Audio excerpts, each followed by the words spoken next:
The day I found the locket was the day my life of 50 years unraveled like a poorly knitted sweater.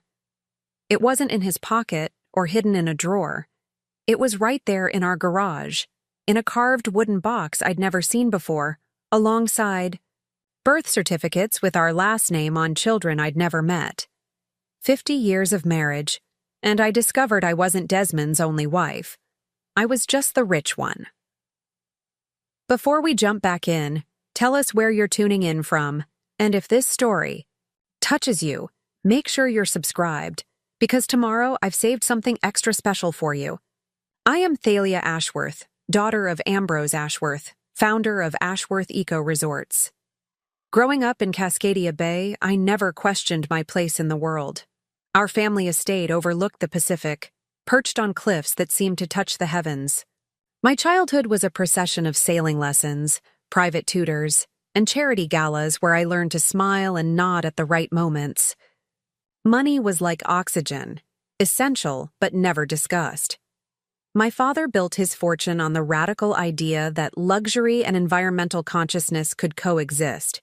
While other hoteliers slashed forests to build concrete monstrosities, he created sustainable havens that blended with their surroundings. By the time I was 20, Ashworth Eco Resorts dotted coastlines across 3 continents. We weren't just wealthy, we were pioneers, influencers, thought leaders. Never apologize for excellence, my father would say, gripping my shoulders with his weathered hands. But remember, Thalia, true wealth isn't what you have. It's what you protect. At the time, I thought he meant the environment. I didn't realize he was warning me. I met Desmond Merrick during my final year at Briarcliff University. He wasn't like the trust fund boys who pursued me with practiced smiles and rehearsed compliments. Desmond was studying marine engineering on scholarship, and when we first met at the university's annual regatta, he barely noticed me at all. "Excuse me, you're blocking my light," he said, not looking up from the nautical map he was annotating. I remember standing there, stunned. No one spoke to me that way, with complete indifference to my last name. "Do you know who I am?" I blurted out, immediately regretting how entitled it sounded. He finally looked up, pushing his wire-rimmed glasses higher on his nose. His eyes were an unusual shade of amber, almost golden in the afternoon sun. "Should I?" he asked, his voice tinged with amusement rather than contempt. That moment changed everything. For the first time in my life, I was just Thalia. Not an Ashworth, not an heiress, just a girl with windswept hair standing on a dock. I found it intoxicating. Our courtship wasn't quick or flashy. For months we were just friends who discussed marine conservation over coffee.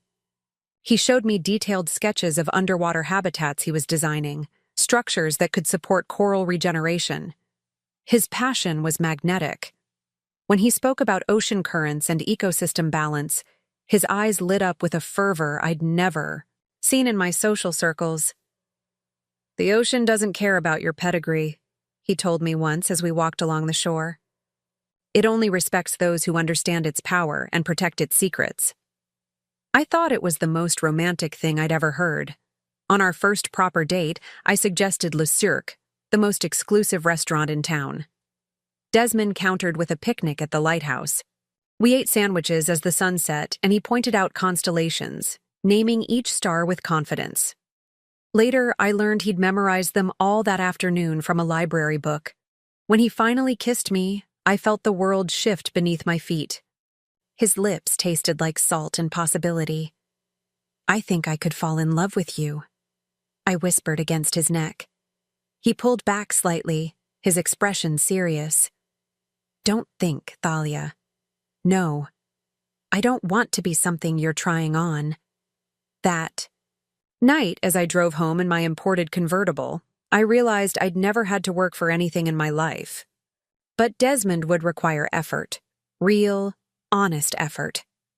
And somehow that made him more valuable than anything my family's fortune had ever bought me. Of course, my parents were less than thrilled when I brought him home. Desmond wasn't from our world, and he made no effort to pretend otherwise. He discussed engineering concepts with my father without a hint of deference and complimented my mother's art collection with genuine appreciation rather than obligatory flattery. "He's after your money, darling," my mother said later, her voice low as she twisted her diamond bracelet. "Men like that always are." My father was more measured. "If he makes you happy, that's what matters. But get a prenup. Romance doesn't protect assets." I ignored them both. At 23, I knew everything about love and nothing about caution. We married the following spring in a ceremony that made the society pages despite my desire for simplicity. Desmond looked uncomfortable in his tailored tuxedo but devastatingly handsome. When he spoke his vows, his voice never wavered. I believed every word. "I promise to build a life with you that matters," he said, his eyes locked on mine. "Not because of what you have, but because of who you are." The early years were magical. We bought a Victorian home in Meridian Heights, just close enough to my parents for comfort, but far enough for independence. Desmond's career at Vertex Dynamics flourished. His innovative designs for submarine habitats caught the attention of government agencies and research institutions. I started Lumina Wellness Center, a holistic therapy practice that combined traditional medicine with alternative approaches. "You don't have to work," Desmond reminded me once. "Your trust fund alone could support 10 families." "I want purpose, not just privilege," I replied, and I meant it. The center became my passion, my identity beyond being an Ashworth or Mrs. Merrick. Our greatest shared joy was collecting antique nautical maps and artifacts. We'd spend weekends at estate sales and auctions, Desmond examining the precision of each chart while I gravitated toward the stories behind them. Our home slowly filled with these treasures: framed maps, antique compasses, model ships encased in glass. Each piece represented a journey we'd taken together, a secret only we shared. One night, after hanging a rare 18th century map of the Pacific Northwest, Desmond wrapped his arms around me from behind. "Do you know why I love maps?" he whispered. "Because you're a hopeless navigation nerd?" I teased. He chuckled, his breath warm against my ear. "Because they show all the possible routes but can't tell you which one to take. That choice is still yours." For 50 years, I believed we had chosen the right route together. We never had children, a mutual decision that sometimes ached but felt right for our lifestyle. We traveled extensively, advised my father on expanding the eco-resort business, and became respected fixtures in Cascadia Bay's philanthropic community. Desmond aged well, his dark hair turning a distinguished silver, laugh lines deepening around those remarkable amber eyes. At 73, he still swam every morning, his body lean and strong from decades of discipline. I would watch him from our bedroom window, cutting through the waves with powerful strokes, and marvel that this extraordinary man had chosen me. On our 50th anniversary, we hosted an intimate celebration at the Cerulean Room, the view of the bay at sunset painting everything in shades of gold and blue. Desmond proposed a toast that made even my cynical father dab at his eyes. "To 50 years of discovering the world with you, Thalia," he said, raising his glass. "Every day, every moment, even when the waters were rough, there's nowhere else. I would rather have been than navigating life by your side." 3 weeks after that perfect celebration, I found the box in our garage. I wasn't looking for anything specific that day. Desmond was at a conference in Seattle, his expertise still sought after even as he eased into semi-retirement. I had decided to organize the garage while he was away, a surprise for his return. Behind his workbench, partially concealed by a tarp, stood a small wooden chest I'd never seen before. It wasn't locked. Why would it be? We had no secrets. Or so I thought. Inside lay a collection of items that made no sense in our shared reality. A woman's locket containing a photo of Desmond decades younger, a bundle of letters tied with faded ribbon, and most damning of all, birth certificates for two children, Eliza and Julian Merrick, born in 1985 and 1988 in Serenity Cove, a small town just 3 hours south of Cascadia Bay. My hands trembled as I lifted their photographs. The girl had Desmond's amber eyes. The boy had his distinctive jawline. Preparing and narrating this story took us a lot of time, so if you are enjoying it, subscribe to our channel. It means a lot to us. Now back to the story. There was no mistaking their parentage. I sat there on the cold concrete floor of our garage for hours. The evidence of Desmond's other life spread around me like shipwreck debris. My mind couldn't process what my eyes were seeing. 50 years of marriage, and I had never once suspected that my husband, my devoted, principled Desmond, was living a double life. The Desmond I knew volunteered at the Marine Research Center. He remembered the anniversary of our first date with flowers. He held my hand during my father's heart surgery and never left the hospital for 3 days. How could that man be the same one who had fathered children with another woman? As the shock began to subside, a strange calm settled over me. I carefully replaced everything in the box except for one item, a recent Christmas card showing the children, now adults, with Sao, their own families. On the back was an address in Serenity Cove and a note. "Visit soon, Dad. We miss you." I returned to our bedroom and opened my laptop. With methodical precision, I began to search for information about Serenity Cove and any connection to my husband. It didn't take long to find what I was looking for. Desmond Merrick was listed as a founding donor of the Serenity Cove Marine Institute. His name appeared in local newspaper archives from community events. And there, in a photo from just 2 months ago, was my husband with his arm around a woman at a fundraising gala. The caption read, "Institute founders Desmond and Valencia Merrick celebrate the center's 30th anniversary." Valencia Merrick, a woman who shared my husband's name. A woman who had given birth to his children. A woman who likely believed she was his only wife. I closed the laptop and walked to our bedroom window. The bay stretched out before me, the same view I'd gazed upon for decades. But now everything looked different. The water seemed darker, the horizon less certain. My phone chimed with a text message from Desmond. "Conference running late. We'll be home tomorrow instead. Love you." I stared at those 3 words, "love you," and wondered if they had ever been true. That night, I didn't cry. I didn't scream or break things. Instead, I sat in my reading chair and watched the moon's reflection on the water, turning a single question over in my mind. What does one do when 50 years of marriage turns out to be 50 years of deception? By morning, I knew exactly what I needed to do. I wouldn't confront Desmond immediately. I wouldn't give him the chance to craft clever explanations or beg forgiveness before I understood the full scope of his betrayal. First, I needed to meet the other Mrs. Merrick. I changed into a simple linen dress, applied minimal makeup, and removed my wedding ring for the first time in half a century. The indentation remained, a ghostly circle marking what I had lost. I transferred a significant sum to a personal account Desmond couldn't access, packed an overnight bag, and left a note saying I was visiting a friend from college. The drive to Serenity Cove took just under 3 hours. It was a quaint coastal town, smaller than Cascadia Bay but charming in its own right. The Serenity Cove Marine Institute was easy to find, a modern glass and timber structure extending over the water at the end of the main pier. I parked nearby and watched people coming and going.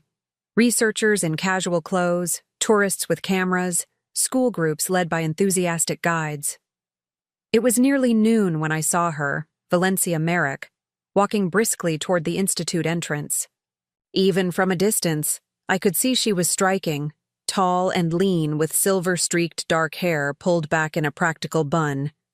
She moved with purpose, stopping occasionally to greet people with warm familiarity. This was the woman who shared my husband. This was the mother of his children. This was the life he had built parallel to ours. I waited until she entered the building, then followed. The lobby featured impressive aquarium displays and interactive exhibits about marine conservation, exactly the kind of work Desmond was passionate about. A young receptionist smiled as I approached. "Welcome to the Serenity Cove Marine Institute. Are you here for a tour?"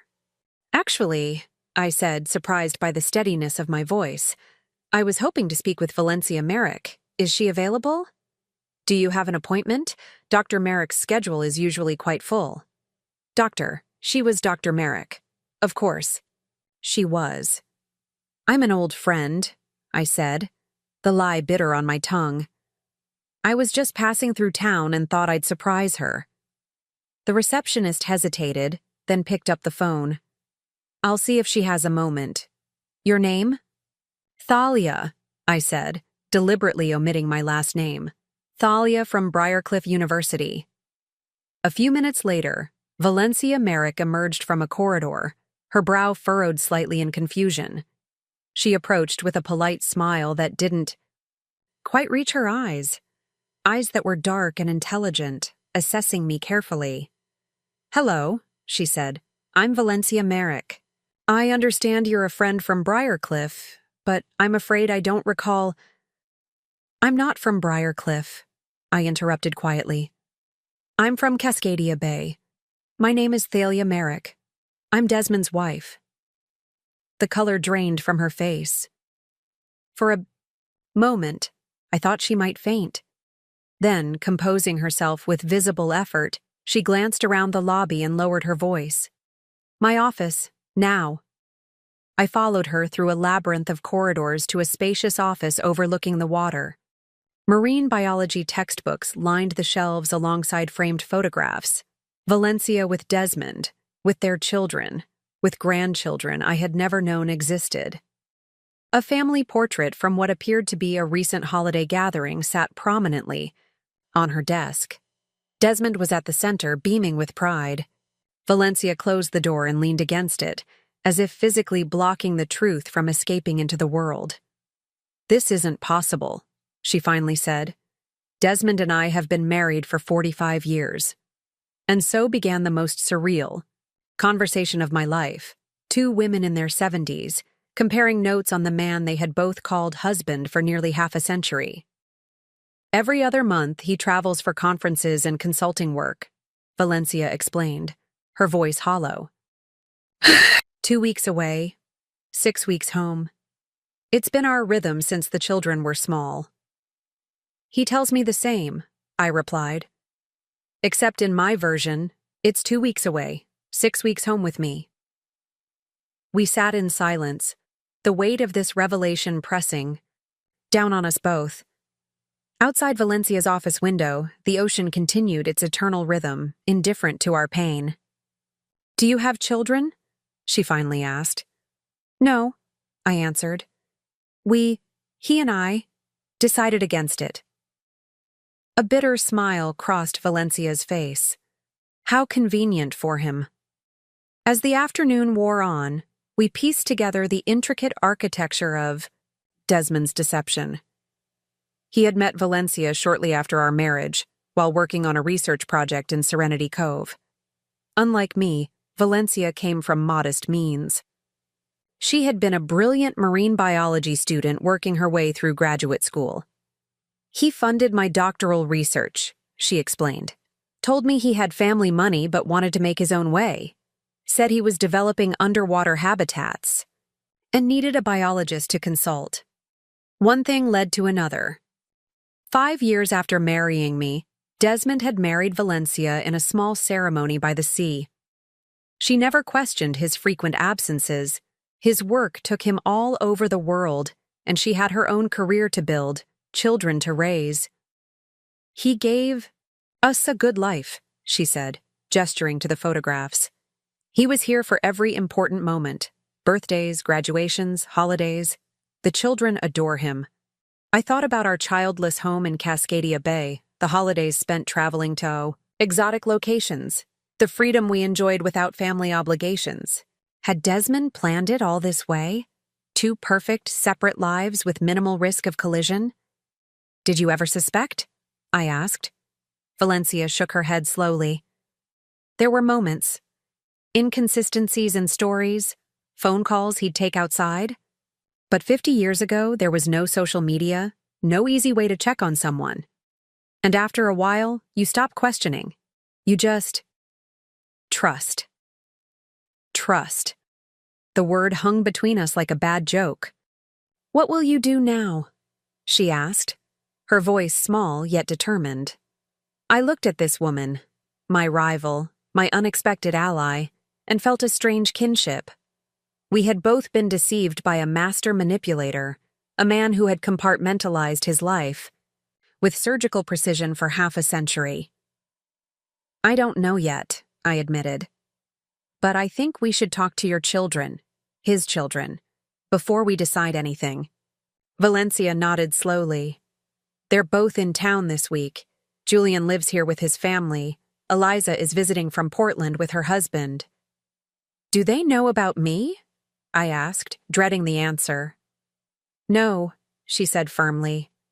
They believe their father is exactly who he presented himself to be. Just as I had. As I left the Marine Institute that afternoon, my world had fundamentally changed. The man I had loved for 50 years, the man I thought I knew better than anyone, was a stranger to me. Yet somehow, I felt more clarity than I had in decades. I checked into a small bed and breakfast near the harbor, requesting a room with an ocean view. As the sun set over Serenity Cove, I thought about the extraordinary conversation I'd just had with the other Mrs. Merrick. Tomorrow, we would meet again, this time with Desmond's children present. Their world was about to shatter, too. I picked up my phone and saw 3 missed calls from Desmond and a text. Home now. Where are you? Getting worried. For the first time in our marriage, I didn't respond.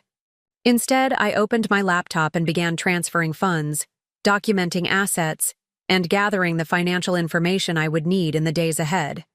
The fortune that Desmond had enjoyed access to for 50 years, my family's fortune, the Ashworth legacy, was about to become the instrument of my response.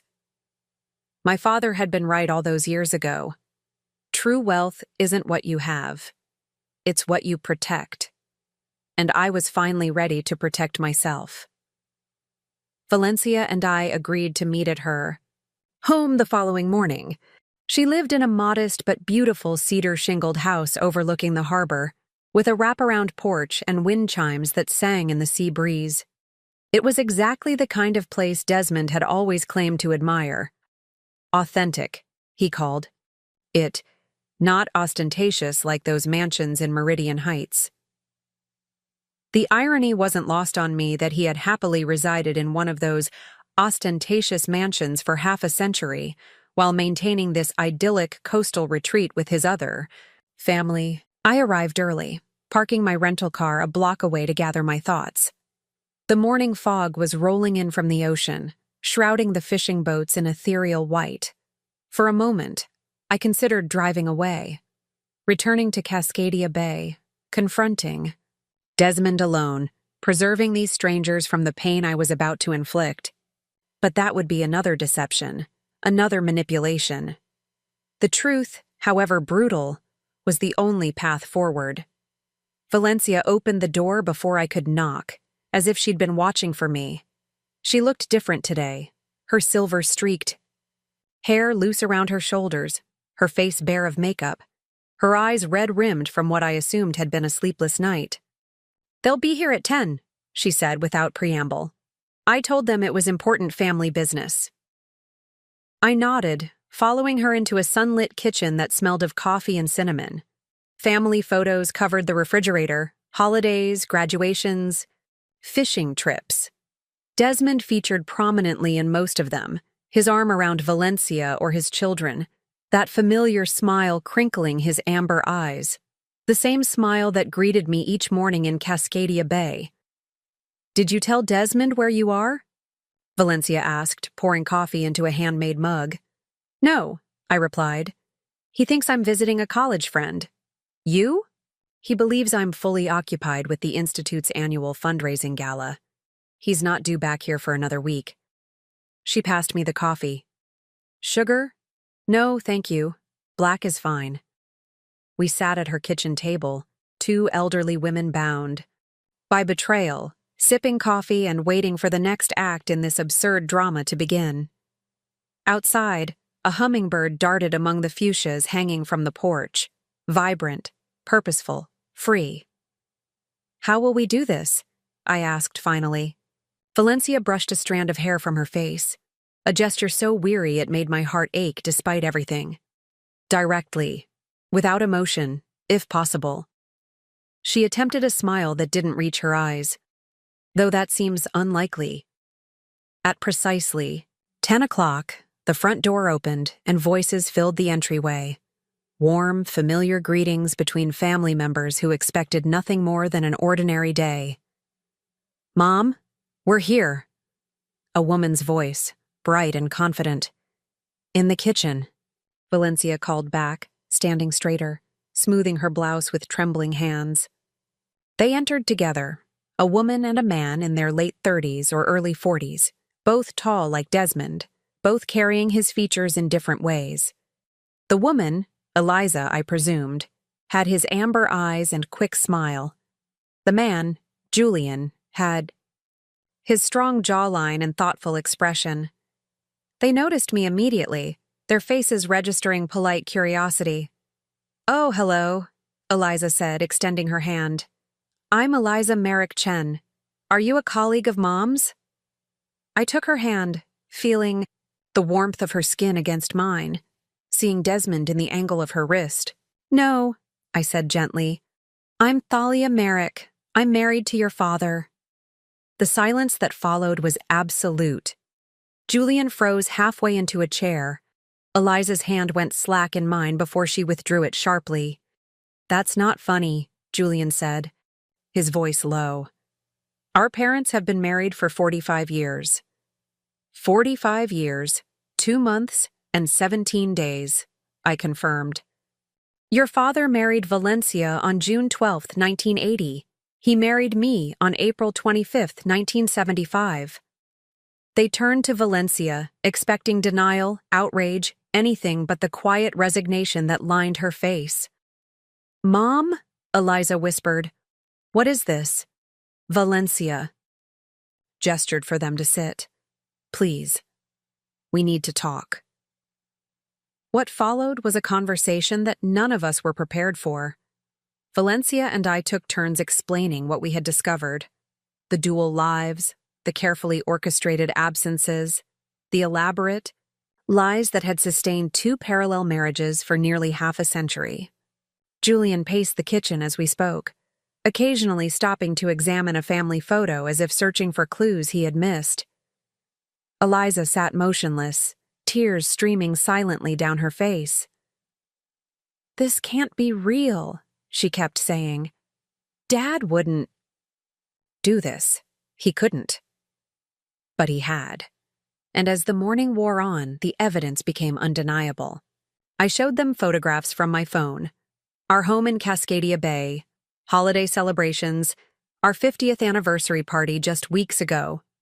Valencia produced their father's travel schedule for the past year, revealing the perfect alternating pattern between his 2 families. "All those consulting trips," Julian said hollowly, "the conferences, the research expeditions, were mostly real," I acknowledged. "Desmond built his career around legitimate travel. He just had 2 homes to return." 2. Eliza looked up suddenly, her expression hardening. "Why are you here? Why tell us this? Why not just confront him and be done with it?" It was a fair question. I had asked myself the same thing during the long night at the bed and breakfast. "Because you deserve to know the truth," I said simply. "And because I needed to see who else he had hurt." "Are there other wives? Other families?" Julian asked, his voice strained. Valencia and I exchanged glances. The possibility had occurred to both of us. "We don't know," Valencia admitted. "But I don't think so. The pattern of his absences wouldn't allow for it. Unless he has a third wife who thinks he travels 4 weeks out of every 6, I added dryly. Eliza made a sound somewhere between a laugh and a sob. What happens now? Julian asked, directing the question to both of us. It was the question hanging over all of our heads. What does one do with a 50-year fraud? How do you unravel lives so thoroughly entwined? That's partially why I wanted us all to meet, I said carefully. Whatever actions we take will affect everyone in this room. I thought we should make those decisions together. Valencia nodded slowly. Thalia and I are both legally married. To Desmond. In both states, that makes the second marriage, mine, invalid. No, I interrupted firmly. I don't see it that way. Your marriage has produced children, grandchildren. My marriage, for all its longevity, created only a shared collection of nautical maps and dinner party anecdotes. Legally, you may be right. Morally, I believe your claim is stronger. Eliza stared at me, her amber eyes, Desmond's eyes, widening in surprise. You're not what I expected. No? What did you expect? Someone angrier. Someone looking to take everything away. I smiled sadly. I'm 73 years old, Eliza. I've spent 50 years with a man who divided his heart like a mathematical equation. Anger seems beside the point now. So you're just going to walk away? Julian asked skeptically. I didn't say that. The room fell silent again. Outside, the fog had burned away, revealing a sky of perfect blue. Seagulls wheeled over the harbor, their cries carrying through the open window. I have resources, I said finally, significant ones. The Ashworth family fortune has supported Desmond's comfortable lifestyle for decades. He never had to worry about money because I had more than enough for both of us. Dad always said he came from family money, Julian said slowly. In a manner of speaking, he did. My family's money. So you are rich, Eliza concluded. By any reasonable standard, yes. And your father has benefited from that fact while contributing nothing to the family holdings. Are you implying our father is some kind of gold digger? Julian bristled. No, I replied thoughtfully. I think Desmond genuinely loves both marine conservation and the idea of family. He built a career he's passionate about. He raised children he clearly adores.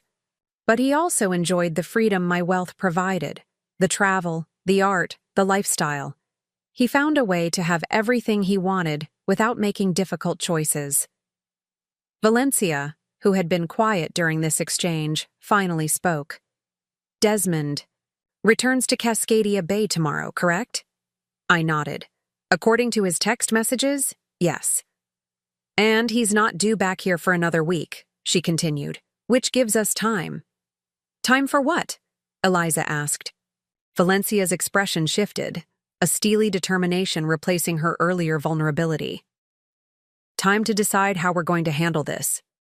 Together. The conversation lasted hours. We moved from the kitchen to the living room as the day progressed, ordering takeout when hunger overcame us, barely tasting the food as we talked. Julian's initial hostility gradually softened. Eliza's tears gave way to thoughtful questions, and slowly, a plan began to take shape. By late afternoon, we had reached a consensus. It wasn't perfect. Nothing about this situation could be. But it felt right, or as right as possible under the circumstances. So we're agreed, Valencia said, looking around at each of us. No one confronts Desmond until we're ready to do it together. We all nodded. And in the meantime, I added, I'll begin the financial arrangements we discussed. Julian leaned forward, elbows on his knees. Are you sure about this, Thalia? You don't even know us. I know enough, I replied. I know. Your father's deception shouldn't define your future. And I know what my conscience requires. As I prepared to leave, Eliza walked me to my car. The late afternoon sun cast long shadows across the street, and in the golden light, her resemblance to Desmond was even more pronounced. "Why didn't you have children?" she asked suddenly. "With Dad, I mean." The question caught me off guard. We decided early on that our lifestyle wasn't conducive to raising a family. We traveled constantly. Both had demanding careers. "Did you want children?" I paused, considering the question honestly. "Sometimes." There were moments, watching families at the beach, seeing friends with their grandchildren, when I felt the absence. But Desmond was always so certain it wasn't for us. "Of course he was," Eliza said quietly. "He already had us." I reached out impulsively and squeezed her hand. "He was lucky to have you. Whatever else he did wrong, he got that right." She nodded, blinking back tears, and stepped away from the car. I drove back to my bed and breakfast with a clearer sense of purpose than I'd felt in years. That evening, I called my attorney in Cascadia Bay, a woman who had handled the Ashworth family's legal matters for decades. I didn't explain the full situation, that would come later, but I outlined the changes I wanted to make to my estate planning and asked her to prepare the necessary documents. Next, I called my financial advisor and instructed him to liquidate certain investments and prepare for significant transfers. He questioned the sudden changes, as any good advisor would, but I assured him the decisions were carefully considered. Finally, I texted Desmond. "Extended my visit by a few days. Friend is going through a difficult time and needs support. Will explain when I'm home." His response came quickly. "Take all the time you need. Everything okay here. Miss you." I stared at those last two words, "miss you." After 50 years, I could still picture his expression as he typed them, slightly. Furrowed brow, the corner of his mouth lifted in a half-smile. And for the first time, I wondered if he had sent an identical message to Valencia during his absences from Serenity Cove. The thought should have angered me, but instead, I felt an odd detachment, as if I were observing someone else's tragedy. Perhaps that was a mercy of age, the ability to view even personal betrayal with a certain perspective. I spent the next 3 days in Serenity Cove, dividing my time between meetings with Valencia and her children, and quiet walks along the harbor. The small coastal town had a charm that Cascadia Bay, with its carefully curated affluence, sometimes lacked. I found myself noticing details: weathered fishing boats, impromptu conversations between locals, children racing wooden sailboats in shallow tidal pools that spoke of authentic community. On my last evening, Valencia invited me to dinner at her home. Julian and Eliza had returned to their respective families, but would be back for the confrontation we had planned for the following week. Valencia served a simple meal of grilled fish and summer vegetables on her porch overlooking the water. We ate quietly, the clink of silverware and the distant sound of boats in the harbor the only accompaniment to our thoughts. "You know," Valencia said finally, refilling our wine glasses, "in another life, we might have been friends." I considered this.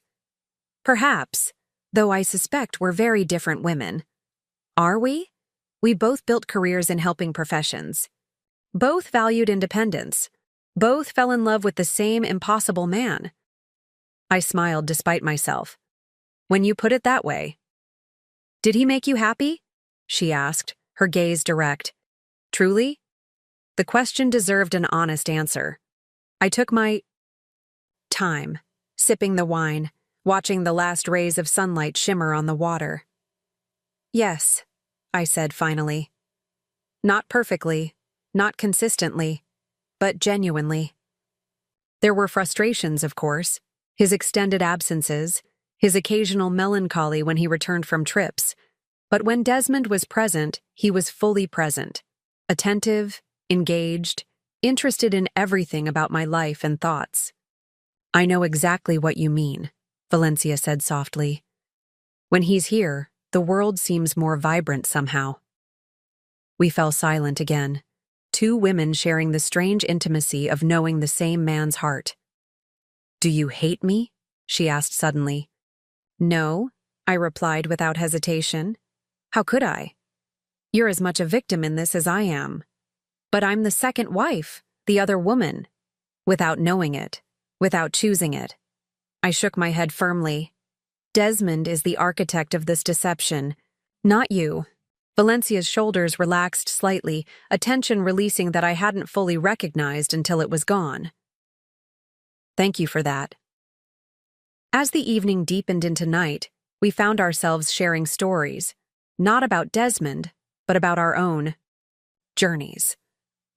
Valencia told me about growing up in a fishing family, her determination to become a marine biologist despite limited resources, the grants and scholarships that had funded her education. I spoke of the privileges and constraints of wealth, my efforts to build something meaningful beyond the Ashworth name, my parents' complex legacy. By the time I left, something had shifted between us. Not friendship exactly, but a mutual respect. A recognition of shared strength in the face of shared betrayal. The next morning, I checked out of the bed and breakfast and began the drive back to Cascadia Bay. According to our plan, I would return to my normal routine with Desmond, betraying nothing of what I had discovered. Meanwhile, Valencia would prepare for his scheduled arrival the following week, similarly maintaining the facade of normalcy. Julian and Eliza would join us for the confrontation, a unified front of the lives Desmond had compartmentalized for so long. Before that, however, I had arrangements to make, documents to sign, assets to secure. The coastal highway stretched before me, curving alongside cliffs that plunged dramatically to the sea below. I drove with the windows down, letting the salt air fill the car. For the first time in days, I found myself thinking, not about the past 50 years, but about the future. Uncertain, uncharted, but somehow vibrant with possibility. When I arrived home, Desmond was waiting on the porch, a book open on his lap, reading glasses perched on his nose. He looked up as I pulled into the driveway, his face lighting with a smile that had once been the center of my world. There she is, he called, marking his place in the book and coming to help with my bag. I was beginning to think you'd forgotten your way home. Never, I replied, allowing him to embrace me, feeling the familiar contours of his body against mine. How strange that he still felt like home when everything had changed. How's Patricia? He asked, referencing the friend I had supposedly been visiting. I manufactured a detailed account of my fictional friend's marital troubles as we entered the house, mentally noting each lie as it left my lips. Had this been how it felt for Desmond all these years? This constant internal editing? This careful construction of plausible narrative? Poor thing, Desmond said, seeming genuinely sympathetic to my invented scenario. Some people just aren't cut out for the long haul of marriage. I nearly laughed at the irony, but managed to nod solemnly instead. Tea? He offered, heading toward the kitchen. Please, I replied. And then, because I couldn't resist. I drove through the most charming little town on my way back, Serenity Cove. Have you ever been? If I hadn't been watching for it, I might have missed the infinitesimal pause in his movements, the slight stiffening of his shoulders before he reached for the kettle. Serenity Cove? The name sounds vaguely familiar. Might have passed through once for work. Small fishing. Village, isn't it? 50 years of marriage had taught me all of Desmond's tells, the way he tugged at his earlobe when stretching the truth, the subtle shift in his voice when constructing a narrative rather than recounting a memory. They were present now, these micro-expressions of deception, so familiar that I wondered how I had never connected them to larger untruths. It's grown quite a bit, apparently. There's a Marine Research Institute there now. Very impressive facilities. He turned to face me, his expression pleasantly interested but carefully controlled. Is that so? Well, maybe we should visit sometime. You know how I love anything marine-related. I nodded, smiling as if the suggestion delighted me. I'd like that. It seemed like the kind of place you'd enjoy. For the next 3 days, we fell into our normal routines. Desmond worked in his home office, consulted with colleagues via video conference, and joined me for meals where we discussed current events, books we were reading, plans for the garden. I attended board meetings for the family foundation, visited my wellness center, and had lunch with friends who noticed nothing amiss in my demeanor. At night, I lay beside the man I had married, listening to his steady breathing, wondering if he dreamed of his other home, his other wife, his children, and grandchildren. The intimacy we had shared for 50 years, physical, emotional, intellectual, now felt like a performance, a carefully choreographed dance where only one partner knew the true music. On the morning of the 4th day, I received a text from Valencia. He's booked his usual flight for next Tuesday. Everything proceeding as planned. I deleted the message immediately and continued preparing breakfast. Desmond entered the kitchen, his hair still damp from the shower, and wrapped his arms around me from behind, a gesture he had performed thousands of times throughout our marriage. "What would you think about a trip?" he murmured against my neck. "Maybe the Greek islands? We haven't been back since our 40th anniversary." Another vacation where he would be attentive, present, seemingly devoted, until the internal clock that governed his dual lives signaled time to return to Serenity Cove. "That sounds wonderful," I said, turning in his arms to face him. "But I was thinking of something closer to home first. I have some business in Serenity Cove next week. Why don't you come with me?" Alarm flashed across his face before he could suppress it. "Serenity Cove? What business could you possibly have there?" "The Ashworth Foundation is considering funding their marine conservation programs," I improvised smoothly. "I thought you might enjoy seeing their work, given your expertise." Desmond stepped back, running a hand through his silver hair. Another tell, this one signaling anxiety. "Next week might be difficult. I have that conference in Boston, remember?" "Ah, of course," I said, as if I had forgotten. "The conference. When do you leave again?" "Tuesday morning, back the following week." I nodded thoughtfully. "Well, perhaps another time then." He visibly relaxed. "Definitely.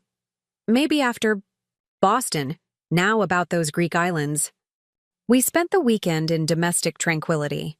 On Saturday, we attended a gallery opening for a local artist, chatting with acquaintances who commented on how well we looked, how enviable our relationship remained after all these years. On Sunday, we walked along the bay, Desmond pointing out technical aspects of passing sailboats, his knowledge of maritime matters still impressive after decades in the field. If I hadn't known the truth, I would have believed completely in the life we presented, the devoted couple, still engaged with each other and the world, aging gracefully together. It was a beautiful fiction, crafted over half a century with meticulous attention to detail. Monday morning, I had an appointment with my attorney to sign the documents she had prepared according to my instructions. Desmond kissed me goodbye as I left, reminding me that he would be packing for Boston that evening. "Don't wait up," he said.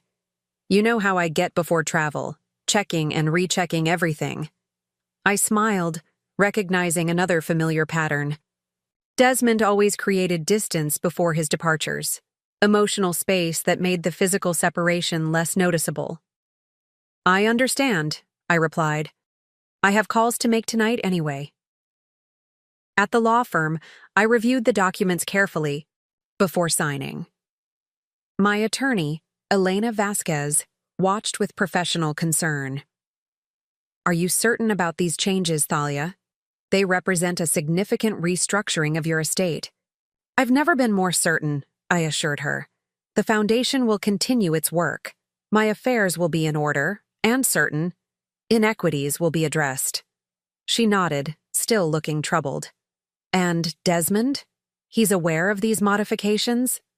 "He will be," I replied simply. "Very soon."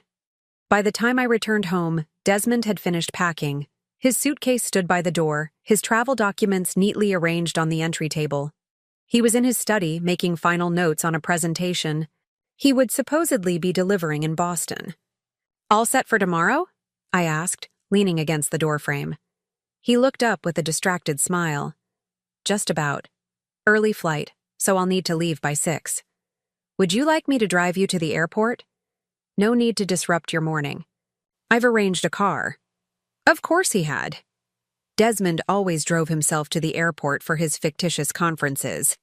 The rental car company near the airport would have a vehicle waiting for him. One he would drive not to Boston, but to Serenity Cove, where Valencia believed he was returning from legitimate business travel. "Well then," I said softly, "I suppose we should have a proper goodbye." I crossed the room and perched on the edge of his desk, something I had done countless times throughout our marriage. Desmond set aside his papers and took my hands in his expression tender. "It's only a week, my dear. I'll be back before you know it."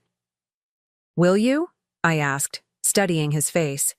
The face I had woken up to for 50 years, the face that had apparently learned to lie without consequence. He tilted his head slightly, puzzled by my tone. "Of course. Don't I always come back to you?" I smiled, gently extracting my hands from his. "Until tomorrow, then." That night, as Desmond slept beside me for what would be the last time, I lay awake watching the moonlight pattern our bedroom ceiling. I thought about the young woman I had been 50 years ago, so certain of her choices, so confident in her understanding of love. I thought about Valencia, who had built her own life of purpose and meaning despite the same deception. I thought about Eliza and Julian, who would soon confront a father they thought they knew. And finally, I thought about Desmond, the man who had somehow convinced himself that dividing his life in two was an act of love rather than betrayal. Had there been moments of guilt? Flashes of clarity when he recognized the magnitude of his deception? Or had he simply compartmentalized so effectively that each life felt complete and justified on its own terms? In the morning, I would begin the journey back to Serenity Cove, taking a different route than Desmond, but arriving at the same destination. Whatever happened next would forever alter the carefully constructed reality of the past 50 years. But as I finally drifted toward sleep, I felt not dread but a curious lightness. The truth, however painful, was preferable to the most beautiful lie. And in that truth lay the possibility of something I had not anticipated when I first opened that wooden box in our garage, freedom. Morning came with an unusual clarity.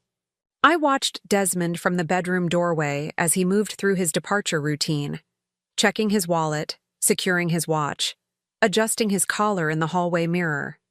Each gesture was familiar, yet now tinged with deception. He'd performed this same choreography countless times over 5 decades, always with the same calm efficiency, always with the same underlying falsehood. "You're up early?" he remarked, catching my reflection in the mirror. "Couldn't sleep?" "Just wanted to see you off," I replied, keeping my voice light. "Have a productive conference." He turned to face me, his amber eyes crinkling at the corners, as he smiled. "I'll call when I land in Boston." Another lie, delivered with perfect sincerity.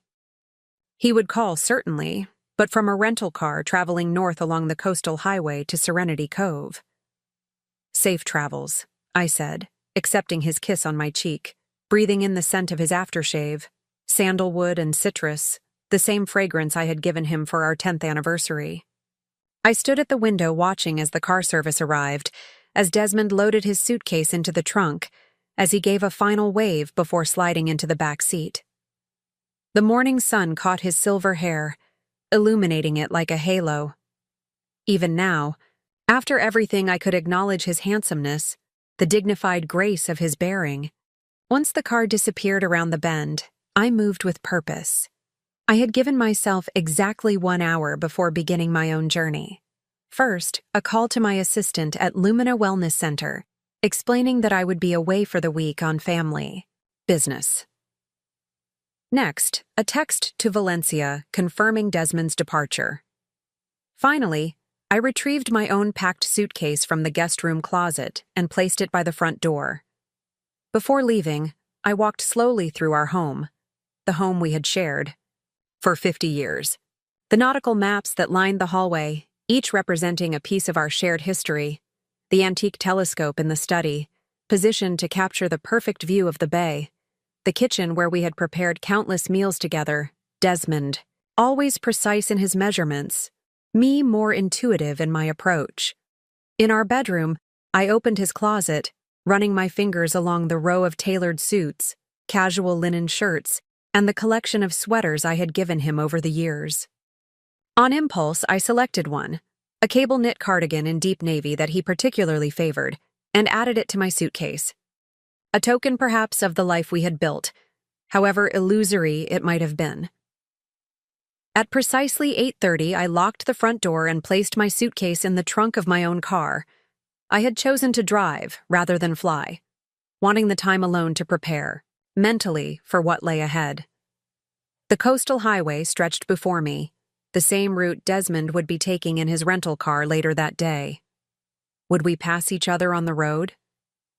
The thought produced an odd flutter in my chest.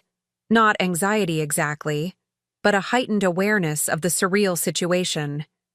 Two cars traveling the same highway, carrying a husband and wife bound for the same destination, but occupying entirely different realities. My phone rang as I merged onto the highway. Valencia's name appeared on the car's display screen. "Good morning," I answered, engaging the hands-free system. "I've just left Cascadia Bay." "He called 10 minutes ago," Valencia replied without preamble. "Said his flight was boarding and he'd see me tomorrow evening." "Right on schedule," I noted.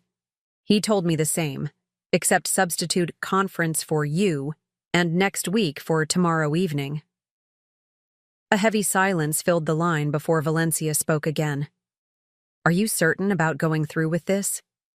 It's not too late to change course." The question gave me pause. Was I certain? The careful planning of the past week had provided a buffer against the emotional reality of what we were about to do. Now, alone on the highway with miles of reflection ahead, doubt crept in at the edges of my resolve. "I'm certain that I can't continue living a lie," I said finally. "Beyond that, I'm improvising like the rest of us." "Julian and Eliza arrived last night," Valencia said after a moment. "They've been going through old photo albums. It's difficult." I could imagine the scene, grown children revisiting their history through a new, tainted lens, questioning every memory, every story, every absence. How are they holding up? As well as can be expected. Julian is angry. Eliza keeps asking questions I can't answer. "We'll have answers soon enough," I said, more confidently than I felt. Or at least confrontations. "Yes," Valencia agreed softly. "I've arranged everything as we discussed. The conference room at the Institute is reserved for tomorrow afternoon. Private entrance, no interruptions." "Perfect. I should arrive by late afternoon today. I'll check into the Harbor View Inn as planned." "Thalia," Valencia said suddenly, her voice dropping to a near whisper. "What if he doesn't show?" The question hung between us, acknowledging a possibility we hadn't fully addressed. What if Desmond sensed the trap and simply disappeared? What if he abandoned both lives rather than face the consequences of his deception? "He'll show," I replied, surprised by my own certainty. "Desmond may be many things, but he's not a coward. And besides, he believes his secret is still perfectly intact." After ending the call, I settled into the rhythm of the drive. The highway hugged the coastline, revealing spectacular vistas around each bend, towering cliffs, pristine beaches, the endless expanse of the Pacific. Under different circumstances, I might have stopped to admire the view, perhaps even called Desmond to describe a particularly beautiful stretch of shoreline. How many moments like that had we shared over the years? How many sunset walks along the beach? How many impromptu picnics on coastal overlooks? How many storms watched from the shelter of a seaside cafe? Had those experiences been genuine, or merely performances in the elaborate theater of our marriage? The question haunted me for miles, until I gradually realized I was approaching it all wrong. The experiences themselves had been real. The sunsets, the waves, the shared meals and conversations. What was false was the context, the assumption of exclusivity and honesty that should have framed those moments. By early afternoon, I was nearing Serenity Cove. I stopped at a roadside diner for a late lunch, watching fishing boats on the horizon as I absently stirred my coffee. The waitress, a woman perhaps in her 60s, chatted amiably as she refilled my cup. "Just passing? Through or staying a while?" she asked. "A few days," I replied. "I'm meeting family." "First time in Serenity Cove?" I hesitated, strangely reluctant to lie even to this stranger. "Second visit, actually. I was here briefly last week." She nodded approvingly. "People tend to come back. There's something about this place that gets under your skin." She gestured toward the window and the harbor beyond. "Not fancy like some coastal towns, but real, you know?" I did know. In just my brief time there, I had sensed the authenticity Valencia had. Described, a community built around something more substantial than property values and social positioning. "Are you from here originally?" I asked. "Born and raised," she confirmed. "Left for about 10 years in my 20s. Thought I wanted something bigger, more exciting. Came back when I realized what I was missing." "And what was that?" She considered the question seriously, tucking a strand of gray hair behind her ear. "Rootedness, I guess. A place where your history walks alongside you every day." She smiled suddenly, gesturing toward an elderly man entering the diner. "Like Earl there. He taught me to sail when I was 8 years old. Now I'm teaching his granddaughter." That kind of continuity matters. As I continued my drive into town, her words lingered with me. Rootedness, continuity. I had those things in Cascadia Bay, certainly. The Ashworth name opened doors, guaranteed recognition, ensured a certain kind of belonging. But it wasn't the same as what the waitress had described, that organic interweaving of lives across generations. Had Desmond been seeking that when he created his second family?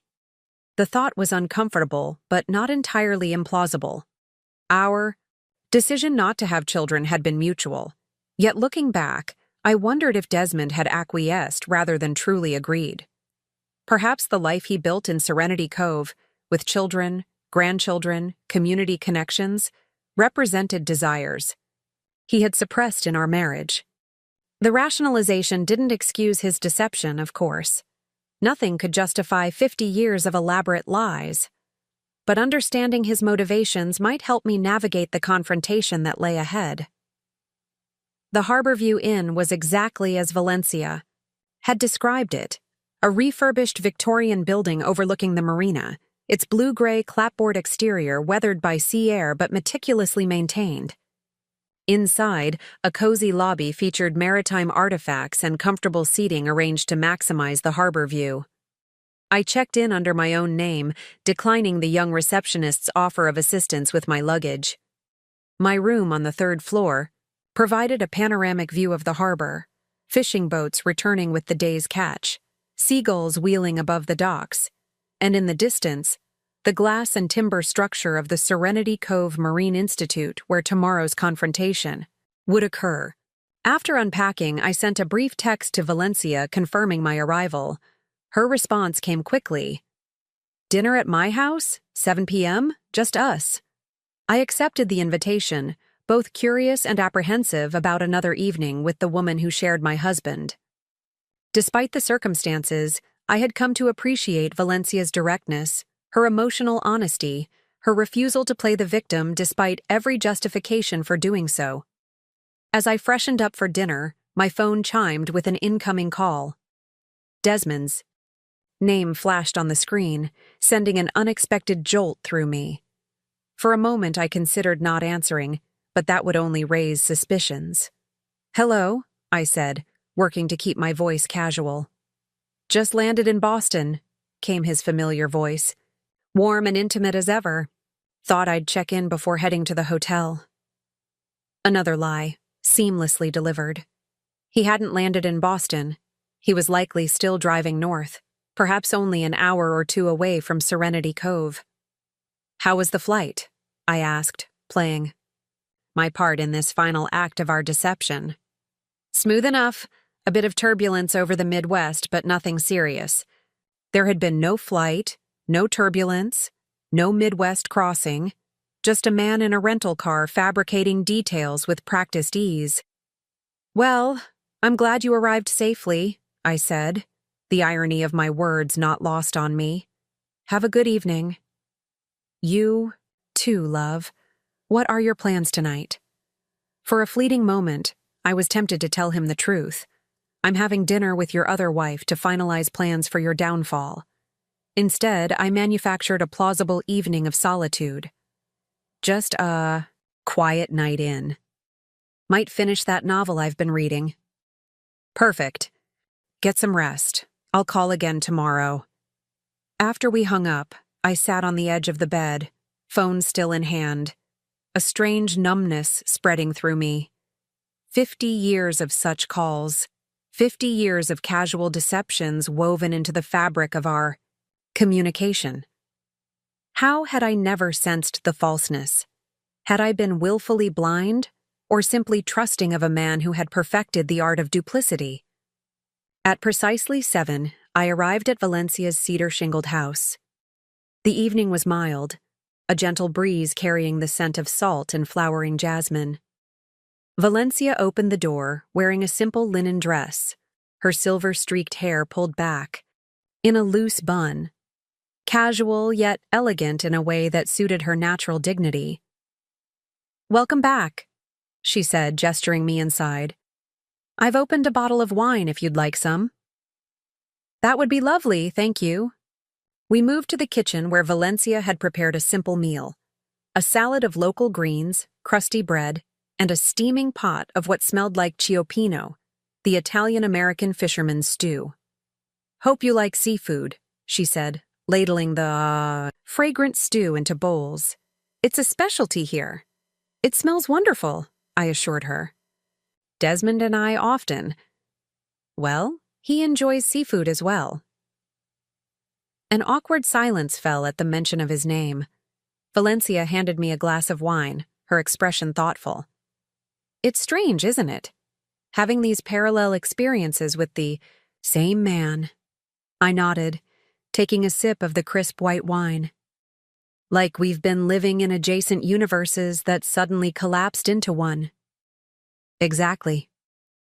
She carried our bowls to the table on the porch, where the setting sun cast a golden glow over the harbor.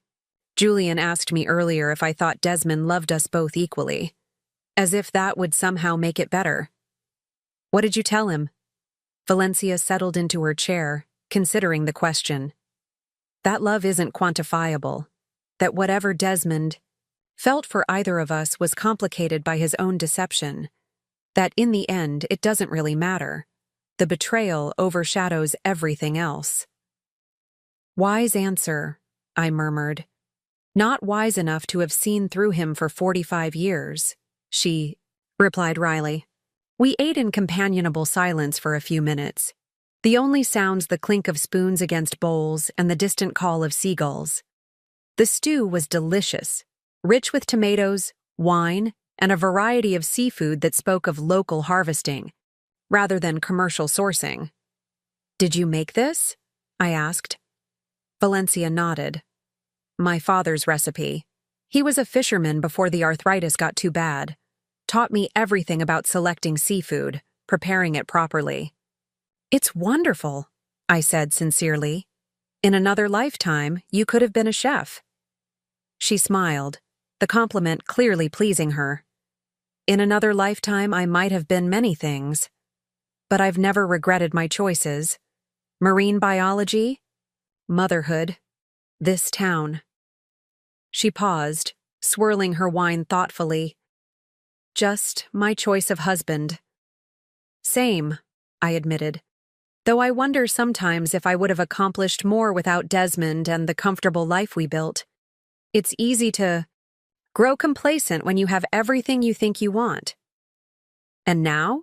Valencia asked. What do you want now, Thalia? The directness of her question took me by surprise. What did I want? Revenge? Justice? Freedom? Some combination of all three? Honestly, I'm not entirely sure, I replied. Closure, I suppose. And then, space to reimagine the next chapter of my life. I'm 73, not dead. There might still be adventures ahead. Valencia raised her glass in a toast. 2 unexpected new chapters. I clinked my glass against hers. And to facing the truth, however uncomfortable. As the sky darkened and stars emerged above the harbor, we continued talking. Not about Desmond now, but about ourselves. Valencia described her early research on kelp forest ecosystems, her struggles to be taken seriously as a female scientist in the 1970s, her pride in establishing the Marine Institute that had become her legacy. I shared stories of launching Lumina Wellness Center, navigating the complexities of the Ashworth family business, finding purpose beyond the privileges of inherited wealth. By the time I left around 10 o'clock, I felt an unexpected kinship with this woman who had every reason to see me as an adversary. Despite the bizarre circumstances of our connection, we had found common ground in our responses to betrayal. Not vengeful destruction, but measured recalibration, a determination to salvage dignity and purpose from deception. Back at the Harborview Inn, I found sleep elusive. Tomorrow, Desmond would arrive in Serenity Cove, expecting to step seamlessly into his alternate life as he had done for decades. Instead, he would face the collapse of both carefully constructed worlds. What would that moment be like? How would he explain the inexplicable? What would remain when the elaborate architecture of his dual existence came crashing down?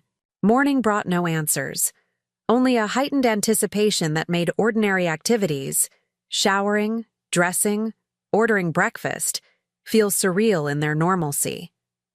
I chose my clothing carefully. A simple but elegant navy dress, minimal jewelry, comfortable shoes. This wasn't a day for statements or distractions. At 11 hours, my phone chimed with a text from Desmond. Busy morning of sessions. Thinking of you. Hope your day is pleasant. Busy fabricating more lies, I thought, but responded with equal falseness. Enjoy the conference. All quiet here. Just after noon, Valencia texted. He called. Arriving around 3 p.m., meeting set for 4 p.m. at the Institute. Julian and Eliza will meet us there. This was it. The convergence point of 50 years of deception, the moment when parallel lives would collide. I replied with simple confirmation. I'll be there. I spent the intervening hours walking along the harbor, observing the rhythm of life in Serenity Cove. Fishermen unloading their catch, shopkeepers arranging displays, children feeding gulls. Along the pier, life continuing in its ordinary patterns, oblivious to the personal earthquake about to shake my world. At 3:30, I made my way to the Serenity Cove Marine Institute, following Valencia's instructions to enter through a side door that led directly to the administrative wing. A young assistant greeted me and escorted me to a conference room where Valencia, Julian, and Eliza were already waiting. The atmosphere was tense, expectant. Julian paced near the windows, his movements reminding me forcibly of Desmond when agitated. Eliza sat rigidly at the conference table, fingers tapping an irregular rhythm on its polished surface. Valencia stood beside a credenza where coffee and water had been arranged, her posture betraying the strain of the moment, despite her composed expression. He's on his way, she said as I entered. Called from the rental car about 20 minutes ago. Julian turned from the window, his face tight with suppressed emotion. Are we really doing this? Ambushing him like this? What would you suggest instead? Eliza asked sharply. A friendly family dinner where we casually mention, "Oh, by the way, Dad, we've discovered you've been living a double life for half a century?" I'm just saying there might be a less confrontational approach, Julian argued. Something that allows him some dignity. Dignity? Eliza's voice rose. He forfeited that right when he decided to maintain two separate families for decades. Valencia stepped forward, placing a calming hand on her son's arm. I understand your concern, Julian. But this isn't an ambush. It's a reckoning. Your father made choices that affected all of us profoundly. We deserve the opportunity to face him together, to hear whatever explanation he might offer. Julian subsided, though his expression remained troubled. I moved to the conference table, selecting a seat that would allow me to observe both the door and everyone's reactions when Desmond entered. Do we have a plan for how this conversation will proceed? I asked, my practical nature asserting itself even in this emotional maelstrom. Valencia nodded. I thought I would speak first, since he's expecting to see me. Then perhaps you, Thalia, and finally the children if they wish. Beyond that initial structure, I think we need to remain flexible. This isn't a situation any of us has navigated before. A heavy silence descended on the room, broken only by the muted sounds of the Institute continuing its normal operations beyond the closed door. The minutes stretched, tension building with each passing moment. I found myself studying the framed photographs on the wall, marine ecosystems captured in vivid detail, several bearing plaques acknowledging Desmond's contributions to the research. At precisely 4:05, footsteps sounded in the hallway. All of us froze, eyes fixed on the door. A light knock, then the handle turned, and Desmond Merrick, my husband of 50 years, stepped into the room. He was impeccably dressed as always, in the casual but refined style he favored for Serenity Cove. Linen trousers, a light sweater over a button-down shirt, loafers well worn but polished. His silver hair was slightly windblown, his amber eyes warm with anticipation as they found Valencia. Sorry I'm a few minutes late. Traffic was... His words died abruptly as his gaze swept the room, registering Julian and Eliza before finally landing on me. The blood drained from his face, leaving it ashen beneath his tan. For a long moment, he stood absolutely still, one hand still on the door handle, as if contemplating immediate flight. Thalia, he finally managed, her name emerging as barely more than a whisper. What are you doing here? The simple question, so inadequate to the moment, might have been comical under different circumstances. As it was, it served only to highlight the surreal nature of our situation. Hello, Desmond, I replied, my voice steadier than I had anticipated. I believe we're all here for the same reason, to understand how one man managed to maintain two separate lives for 50 years without either family suspecting the truth. His eyes darted between Valencia and me, then to his children, clearly calculating, assessing, searching for a strategy. It was a look I had seen before, when challenging. Business situations arose when difficult conversations loomed, but never with this edge of desperation. I can explain, he began, then stopped, seeming to recognize the absurdity of those words in this context. Can you? Valencia asked quietly. Can you really explain deceiving two women for nearly half a century? Creating children with one while telling the other you didn't want a family? Building entirely separate lives in towns just hours apart? Desmond closed the door behind him, the soft click somehow final, sealing us all into this moment of reckoning. He moved into the room on unsteady legs, stopping several feet from the conference table, maintaining distance from all of us. I never meant to hurt anyone, he said, the words emerging with apparent sincerity despite their hollowness. Yet here we all are, Julian observed, his voice tight with controlled anger. Hurt, betrayed, questioning every memory, every story, every moment we thought was real. Desmond turned to his son, pain evident in his expression. Julian, you have to believe me. Everything with you and Eliza, with your mother, it was real. My love for all of you is genuine. And what about your love for Thalia? Eliza demanded. Was that genuine too? How does that work exactly, Dad? Loving two women simultaneously while lying to both? Desmond's shoulders slumped, the confident posture he had maintained throughout his adult life seeming to collapse from within.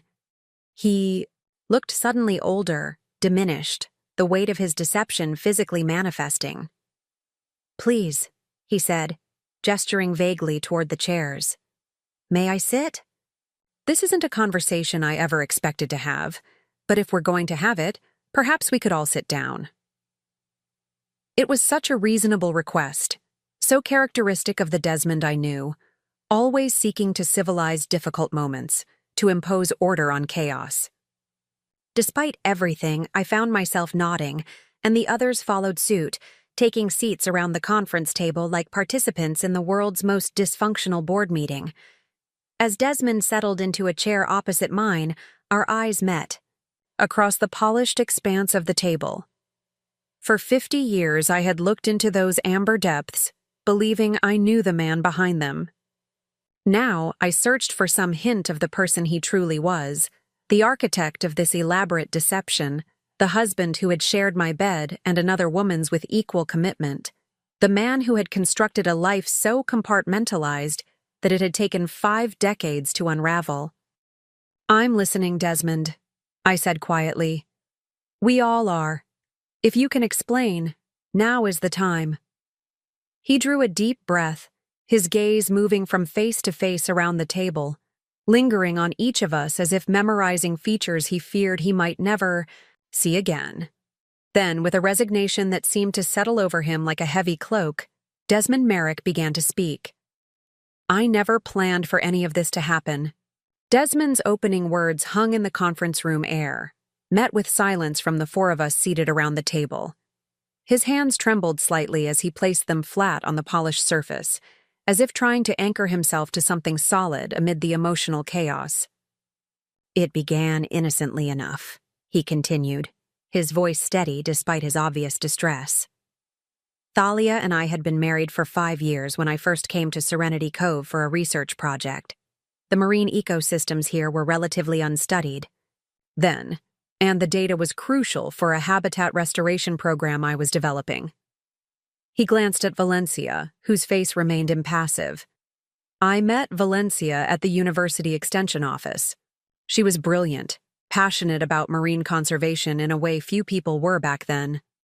We worked together for weeks before things changed between us. You mean before you decided to seduce her while concealing the fact that you already had a wife, I said, unable to keep the edge from my voice. Desmond winced but didn't deny it.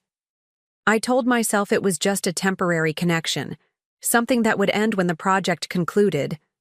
But then you found out I was pregnant, Valencia finished for him, her tone clinical, detached. Julian shifted uncomfortably in his chair. Eliza's knuckles whitened as she gripped the armrests. Yes, Desmond admitted, his gaze dropping to the table. When Valencia told me about the pregnancy, I panicked. I should have been honest then, with both of you. Instead, I convinced myself there was another solution. A solution where you kept both women, both lives, both identities, I said. How convenient for you. Desmond looked up, meeting my eyes directly for the first time since entering the room. It wasn't about convenience, Thalia. I loved you. Our life together, the foundation we'd built. I couldn't bear to destroy that. But I also couldn't abandon Valencia or my unborn child. So, instead of making a difficult choice, you chose not to choose at all, Julian interjected, his voice tight with restrained anger. You created an elaborate system of lies that lasted half a century. How did you even manage it logistically? Eliza asked, leaning forward. 50 years of juggling two separate lives without either family discovering the truth. It seems impossible. A shadow crossed Desmond's face. Not guilt exactly, but something adjacent to it. Professional pride, perhaps, in the intricacy of his deception. My work provided the perfect cover, he explained. Marine engineering projects took me all over the world. No one questioned when I was away for weeks at a time. I established a consulting business that allowed me to control my own schedule. I maintained separate communications for each life, different phones, different email accounts. Different stories, I added. Different versions of yourself. Desmond nodded slowly.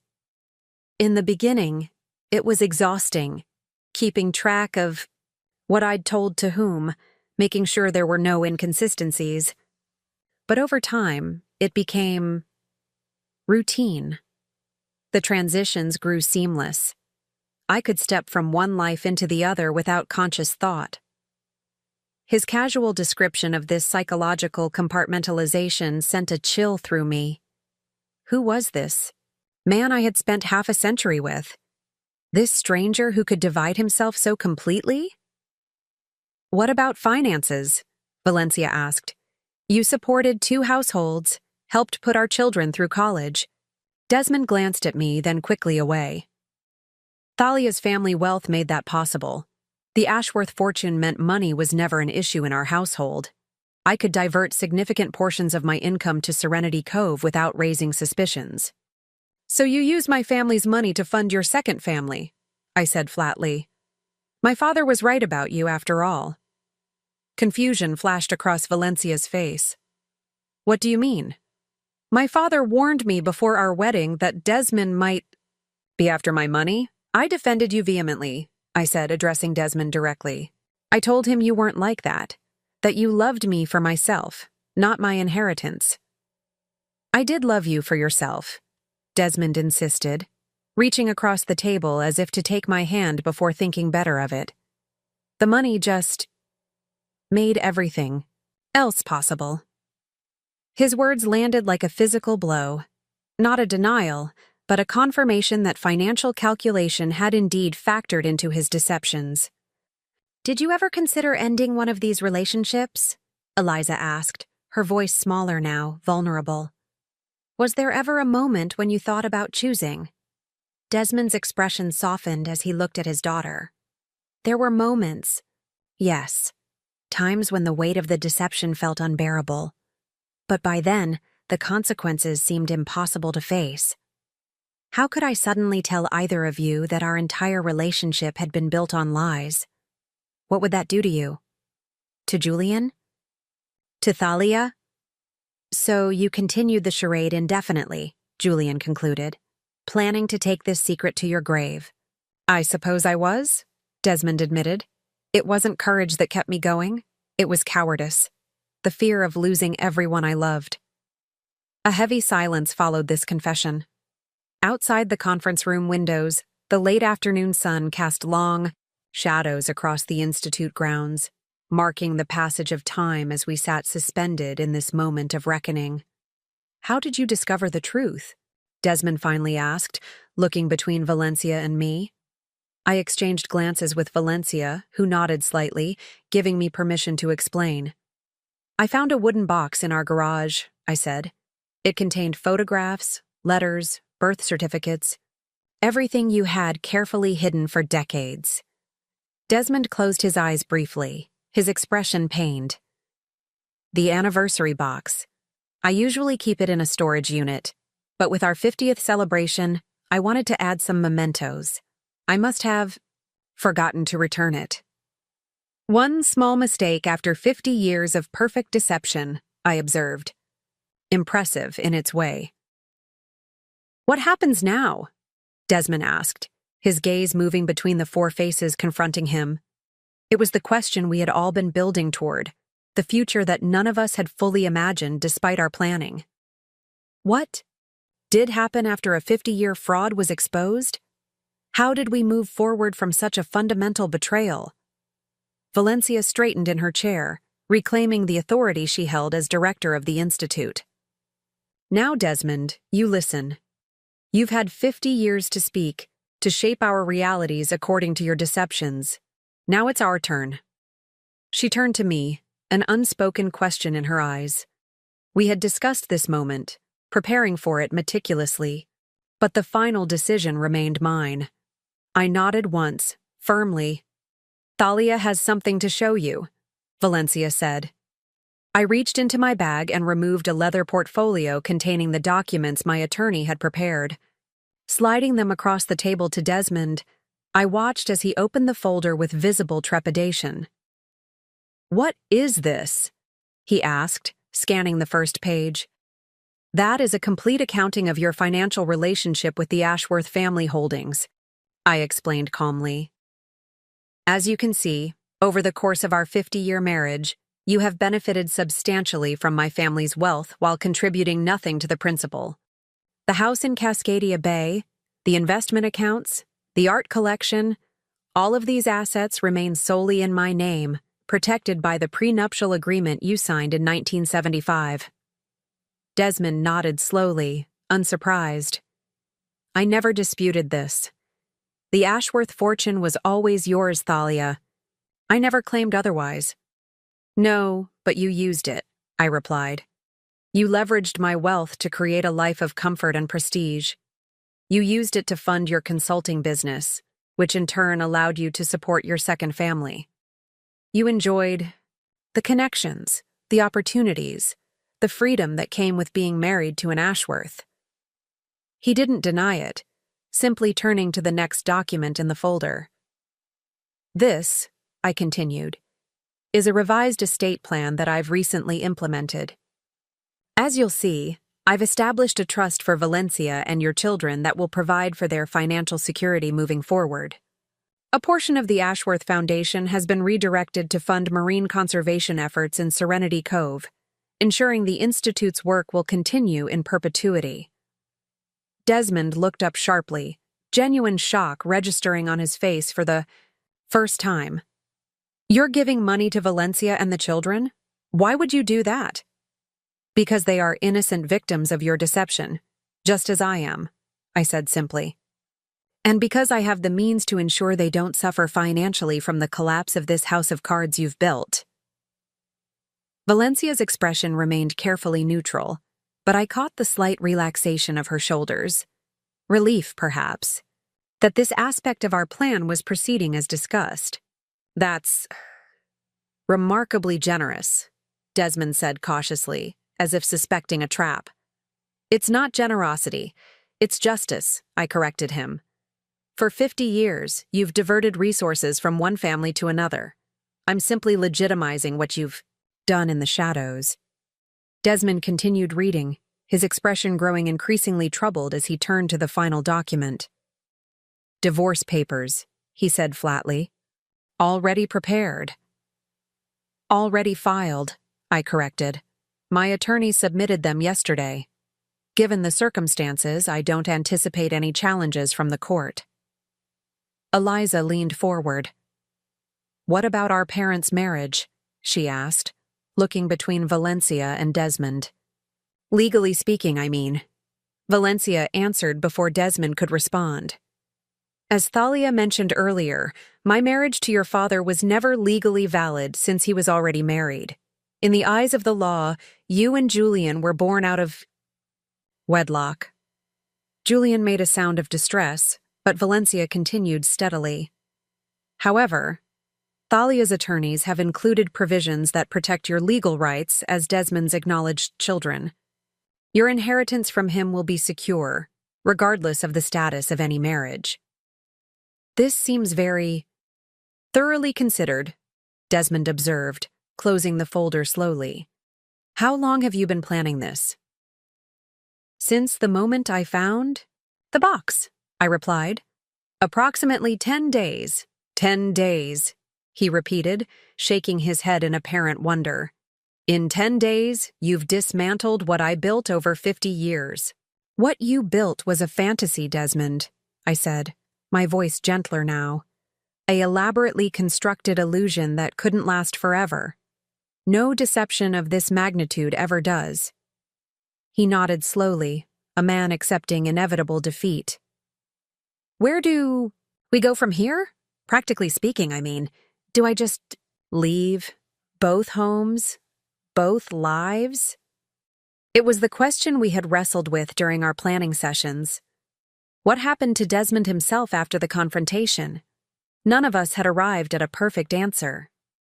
That's largely up to you, Valencia said. I have no interest in continuing our relationship, but you are still the father of my children, the grandfather of my grandchildren. Those connections can't simply be erased. And I've already begun the process of separating our lives in Cascadia Bay, I added. The divorce will be finalized as quickly as possible. You may collect your personal belongings from the house next week. I've arranged for you to stay at the Meridian Heights Hotel in the interim. Desmond absorbed this information with a slight nod, his face etched with the gravity of his situation.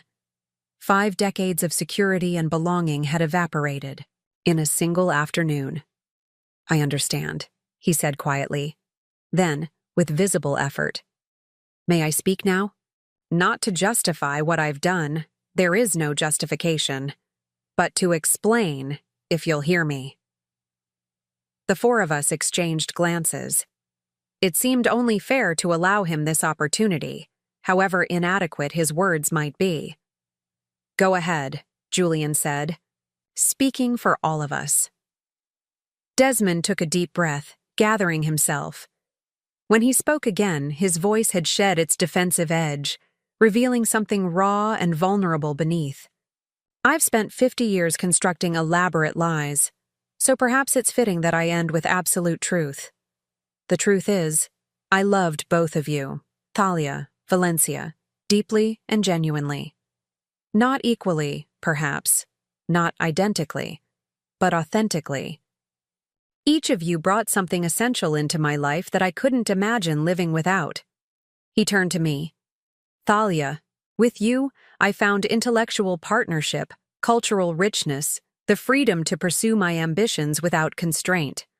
Our conversations about art, literature, science, they shaped my thinking, expanded my worldview. The life we built together was elegant, meaningful. Then to Valencia. With you, I found rootedness, purpose, family connection. The work we did here at the Institute gave my research real-world impact. The children we raised together, he glanced at Julian and Eliza, became my greatest pride, my legacy in flesh and blood. He spread his hands in a gesture of futility. I couldn't choose between these lives because both felt necessary to my completeness as a human being. So I convinced myself that maintaining both was the kindest option, that breaking either woman's heart would be crueler than living a divided existence. But in the end, you've broken both our hearts anyway, Valencia observed quietly. Yes, Desmond acknowledged, his voice thick with emotion, and damaged my children's trust, and compromised my own integrity beyond repair. The very outcome I was trying to prevent. He looked at each of us in turn, his amber eyes bright with unshed tears. I won't ask for forgiveness. What I've done is unforgivable. But I do ask that you believe this much. Whatever calculations went into maintaining these separate lives, they began and ended with love. Misguided, selfish love, perhaps, but love nonetheless. A heavy silence followed his words. Outside the windows, the light had shifted, shadows lengthening as evening approached. In the harbor beyond, fishing boats returned from their day at sea, navigation lights blinking on against the darkening sky. I believe you, I said finally, surprising myself with the admission. I believe you loved us both, in your way. I even believe you thought you were sparing us pain. But love without honesty isn't love at all, Desmond. It's just another form of control. Julian stood abruptly, pushing back his chair with more force than necessary. I need air, he announced, moving toward the door without waiting for a response. Eliza hesitated, then followed her brother, pausing briefly beside Desmond's chair. She placed a hand on his shoulder, not in forgiveness exactly, but in acknowledgement of the complex bonds that remained despite his betrayal. "We'll talk more later, Dad," she said quietly before exiting the room. With the children gone, an intimate triangle remained: husband, wife, and wife, bound together by 50 years of shared and separate histories. "What will you do now?" Valencia asked Desmond, her tone more clinical than concerned. "Where will you go?" He ran a hand through his silver hair, a gesture so familiar it made my heart ache despite everything. "I haven't thought that far ahead. Find an apartment, I suppose. Try to salvage whatever professional relationships survive this revelation." "Your research is valuable," Valencia acknowledged. "The Institute would continue collaborating with you in a strictly professional capacity, if that's something you want." Desmond nodded gratefully. "I'd like that. And Thalia." He turned to me. "The nautical map collection. It's as much yours as mine. I wouldn't presume to claim any of it." "Take the ones that matter most to you," I replied. "Some memories are worth preserving, even if the context has changed." A strange calm had settled over me. Not forgiveness, not even acceptance exactly, but a kind of clarity that transcended the initial shock and betrayal. Sitting here with the two people who had been most intimately connected to Desmond's deception, I felt an odd kinship, a shared understanding that went beyond words. "I should check on Julian and Eliza," Valencia said, rising from her chair. "Desmond, we'll finish this conversation another time. For now, I think it's best if you find other accommodations." He nodded, accepting this dismissal without protest. "Of course. I'll get a room at the Harbor Inn." Valencia left the conference room, leaving Desmond and me alone for the first time since the revelation. 50 years of marriage distilled into this surreal moment. Two strangers intimately familiar with each other, separated by an unbridgeable gulf of deception. "I am sorry, Thalia," he said softly. "For whatever that's worth." "It's worth something," I acknowledged. "Though not enough to change what happens next." "No," he agreed. "Nothing could change that now." He hesitated, then asked, "Will you be returning to Cascadia Bay immediately?" I shook my head. "I'm staying a few days. There are details to finalize with Valencia and her children. And besides," I added with a small, sad smile, "I find I like Serenity Cove. There's an authenticity here that appeals to me." "I've always thought so," Desmond said. "From the first time I visited, it reminded me of the coastal town where my grandmother lived. Simpler, more connected to the rhythms of the natural world. These moments of ordinary conversation felt bizarre against the backdrop of our shattered marriage, yet somehow necessary, a bridge between what had been and what would come next." "I should go," Desmond said finally, rising from his chair. "Unless there's anything else we need to discuss now." I considered the question seriously. Was there anything else to say after 50 years of marriage dissolved in a single afternoon? Any final words that could possibly encapsulate such a monumental ending? "Just one thing," I said, meeting his gaze directly. "Was any of it real? Us, I mean. The life we built together." Desmond held my gaze, his expression more open, more vulnerable than I had seen it in years, perhaps ever. "All of it was real, Thalia. The love, the partnership, the shared joy in discovery. The only fiction was its exclusivity." I nodded, accepting this partial truth as the most complete one I was likely to receive. "Goodbye, Desmond." "Goodbye, Thalia," he replied softly. "Thank you for 50 extraordinary years." Then he was gone, the door closing quietly behind him, leaving me alone in the conference room with the weight of half a century settling around me like dust after an implosion. I remained seated, watching through the windows as dusk descended, over Serenity Cove.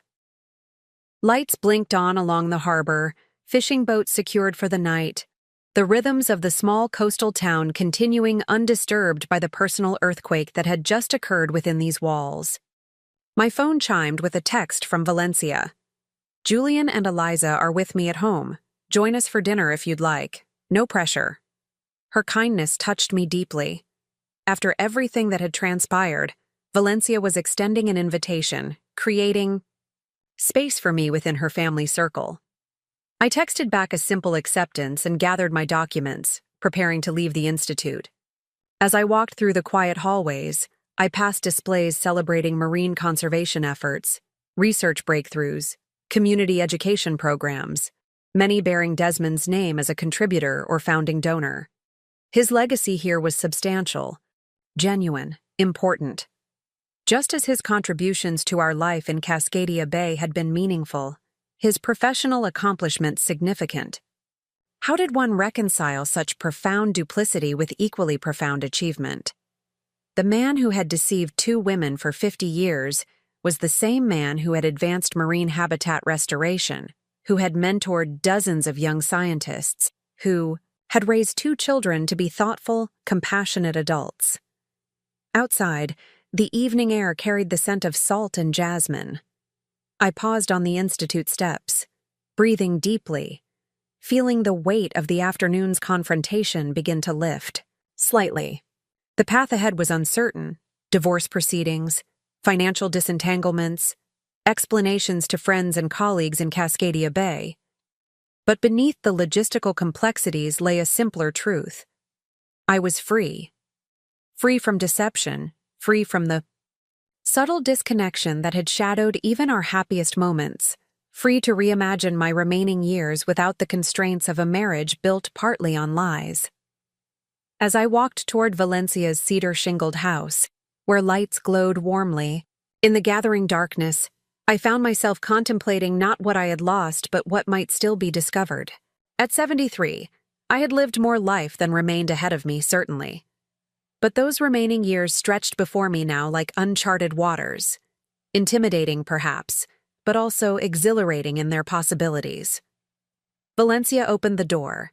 Before I could knock, her expression a complex mixture of exhaustion and relief. Behind her, I could hear Julian and Eliza's voices from the kitchen, the ordinary domestic sounds of meal preparation continuing despite the extraordinary circumstances. "They're making pasta," Valencia explained with a small smile. "Cooking helps Julian process emotions. Always has since he was a boy." "A useful coping mechanism," I observed, stepping into the warm entryway. "Better than many alternatives." She nodded, taking my coat. "How did the rest of your conversation with Desmond go?" "Quietly," I replied. "Anticlimactically, given the circumstances. 50 years ended with a simple goodbye." "Endings are rarely as dramatic as beginnings," Valencia said, leading me toward the kitchen. "Or as dramatic as we imagine they should be." The kitchen was fragrant with garlic and herbs, steam rising from a pot of boiling water on the stove. Julian stood at the counter, chopping vegetables with precise, controlled movements. Eliza sat at the kitchen island, a glass of wine in hand, her expression distant, thoughtful. They both looked up as we entered, their faces registering a complex mixture of emotions at my arrival. I was, after all, a living reminder of their father's deception, a disruption to their understanding of their family history. "I hope it's okay that I'm here," I said, suddenly uncertain of my welcome despite Valencia's invitation. "Of course," Julian replied with unexpected warmth. "We're making enough pasta to feed a small fishing fleet. Mom said you might join us." "Besides," Eliza added, raising her wine glass slightly, "if anyone deserves a drink tonight, it's the 3 of us." Valencia moved to the refrigerator, retrieving a bottle of white wine. "4 glasses coming up, and then perhaps we can talk about something, anything, other than Desmond Merrick for a few hours." "Gladly," I agreed, accepting the glass she offered. "Tell me about your research instead. The kelp forest restoration project sounds fascinating." As Julian and Eliza exchanged glances, A subtle tension eased from the room. For the next several hours, conversation flowed around topics safely distant from the afternoon's confrontation. Marine biology, Julian's architectural practice in Portland, Eliza's children and their various activities, my wellness center in Cascadia Bay. By the time we finished a simple but delicious meal of pasta with fresh vegetables and local seafood, a tentative comfort had established itself among us. Not friendship exactly, not yet, but a shared understanding, a mutual respect born of common experience. "What happens tomorrow?" Eliza asked as we cleared the dishes, broaching the subject we had carefully avoided all evening. Valencia and I exchanged glances. We had discussed this question extensively during our planning, but had reached no definitive conclusion. "Tomorrow we begin the process of moving forward," Valencia said finally. "I have the institute to run. You both have your own lives and families to return to. Thalia has arrangements to make in Cascadia Bay." "And Dad?" Julian asked quietly. "Your father will find his own way," I replied. "He's resourceful, resilient. He created 2 complete lives. I'm confident he can create a new one for himself now." Eliza looked troubled. "Should we just cut him off completely? After everything?" "That's entirely your decision," Valencia said firmly. "Your relationship with your father exists independently of his deception, at least in part. You can maintain those bonds in whatever way feels right to you." "What about you, Thalia?" Julian asked. "After 50 years, can you just walk away completely?" The question deserved careful consideration. Could I simply excise Desmond from my life after half a century of shared experiences, shared dreams, shared history? "I don't know," I admitted honestly. "The divorce will proceed. That much is certain. Beyond that legal separation, time will tell. 50 years creates connections that can't be severed cleanly, even after a betrayal of this magnitude." Valencia nodded, understanding evident in her expression. "Endings are rarely absolute, even when we think they should be." As the evening wound down, I prepared to return to my hotel. Julian and Eliza embraced their mother warmly, then surprised me by offering equally sincere embraces. "Thank you," Julian said quietly as he walked me to the door, "for your generosity toward our family. You could have approached this very differently." "Punishing innocent parties for Desmond's deception would only compound the damage," I replied. "Besides, I've lived long enough to know that vengeance provides little lasting satisfaction." He smiled slightly. "Wisdom comes with age, I suppose." "Sometimes," I agreed, "though clearly not always, given your father's spectacular lack of judgment at 73. Julian's unexpected laugh lightened the moment. "Fair point. Perhaps wisdom is optional after all." I stepped out into the night, the cool sea breeze carrying the scent of salt and distant rain. Stars glittered above Serenity Cove, the same constellations that shone over Cascadia Bay, connecting these 2 places that had existed in parallel in Desmond's divided life. As I walked back to my hotel, I found myself contemplating the strange new connections that had emerged from the ruins of deception. My unlikely bond with Valencia, the tentative respect from Julian and Eliza, the possibility of maintaining ties to this place that had been Desmond's secret sanctuary for so long. Perhaps that was the unexpected gift hidden within this painful revelation. New relationships, new understandings, new possibilities that would never have emerged had the deception remained intact. In my hotel room, I found a single envelope that had been slipped under the door. Inside was a handwritten note in Desmond's distinctive script. "Thalia, words are inadequate to the moment, but I offer them nonetheless. For 50 years, you have been the brightest star in my constellation, my intellectual equal, my emotional anchor, my most cherished companion. That I failed to honor our marriage with the exclusivity it deserved reflects my own profound weakness. not any deficiency in you or in our life together.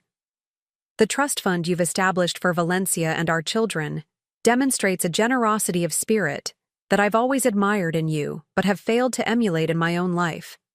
Thank you for extending compassion where judgment alone would be justified.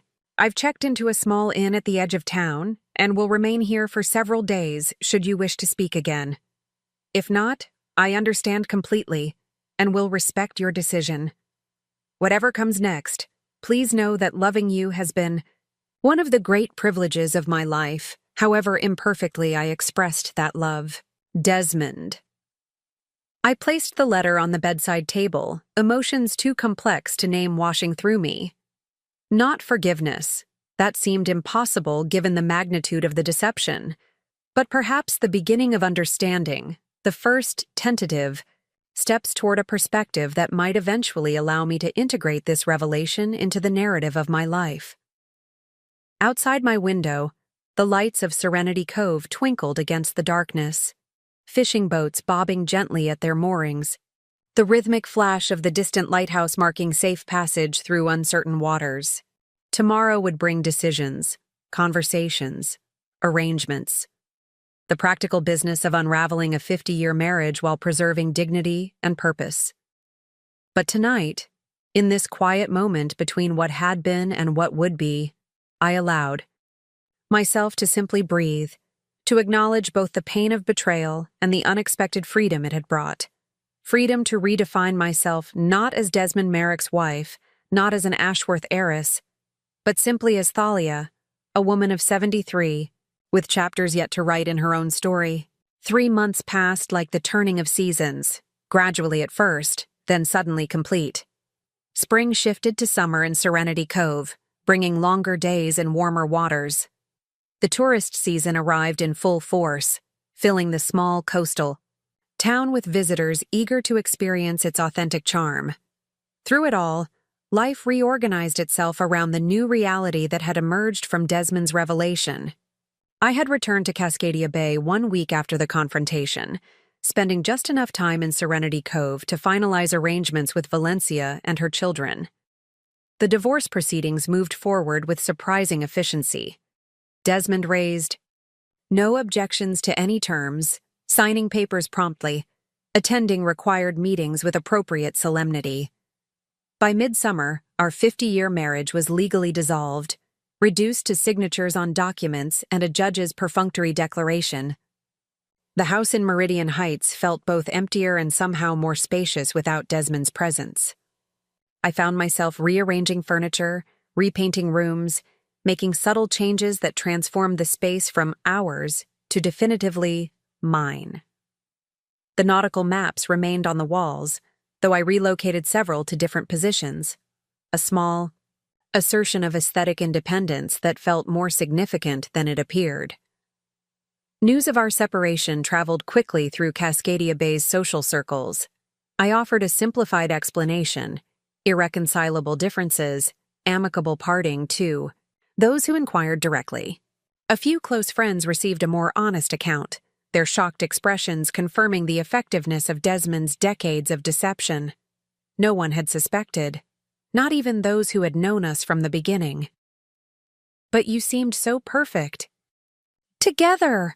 my oldest friend Vivian had exclaimed over lunch at our favorite waterfront restaurant. "All these years, I never once saw him look at another woman."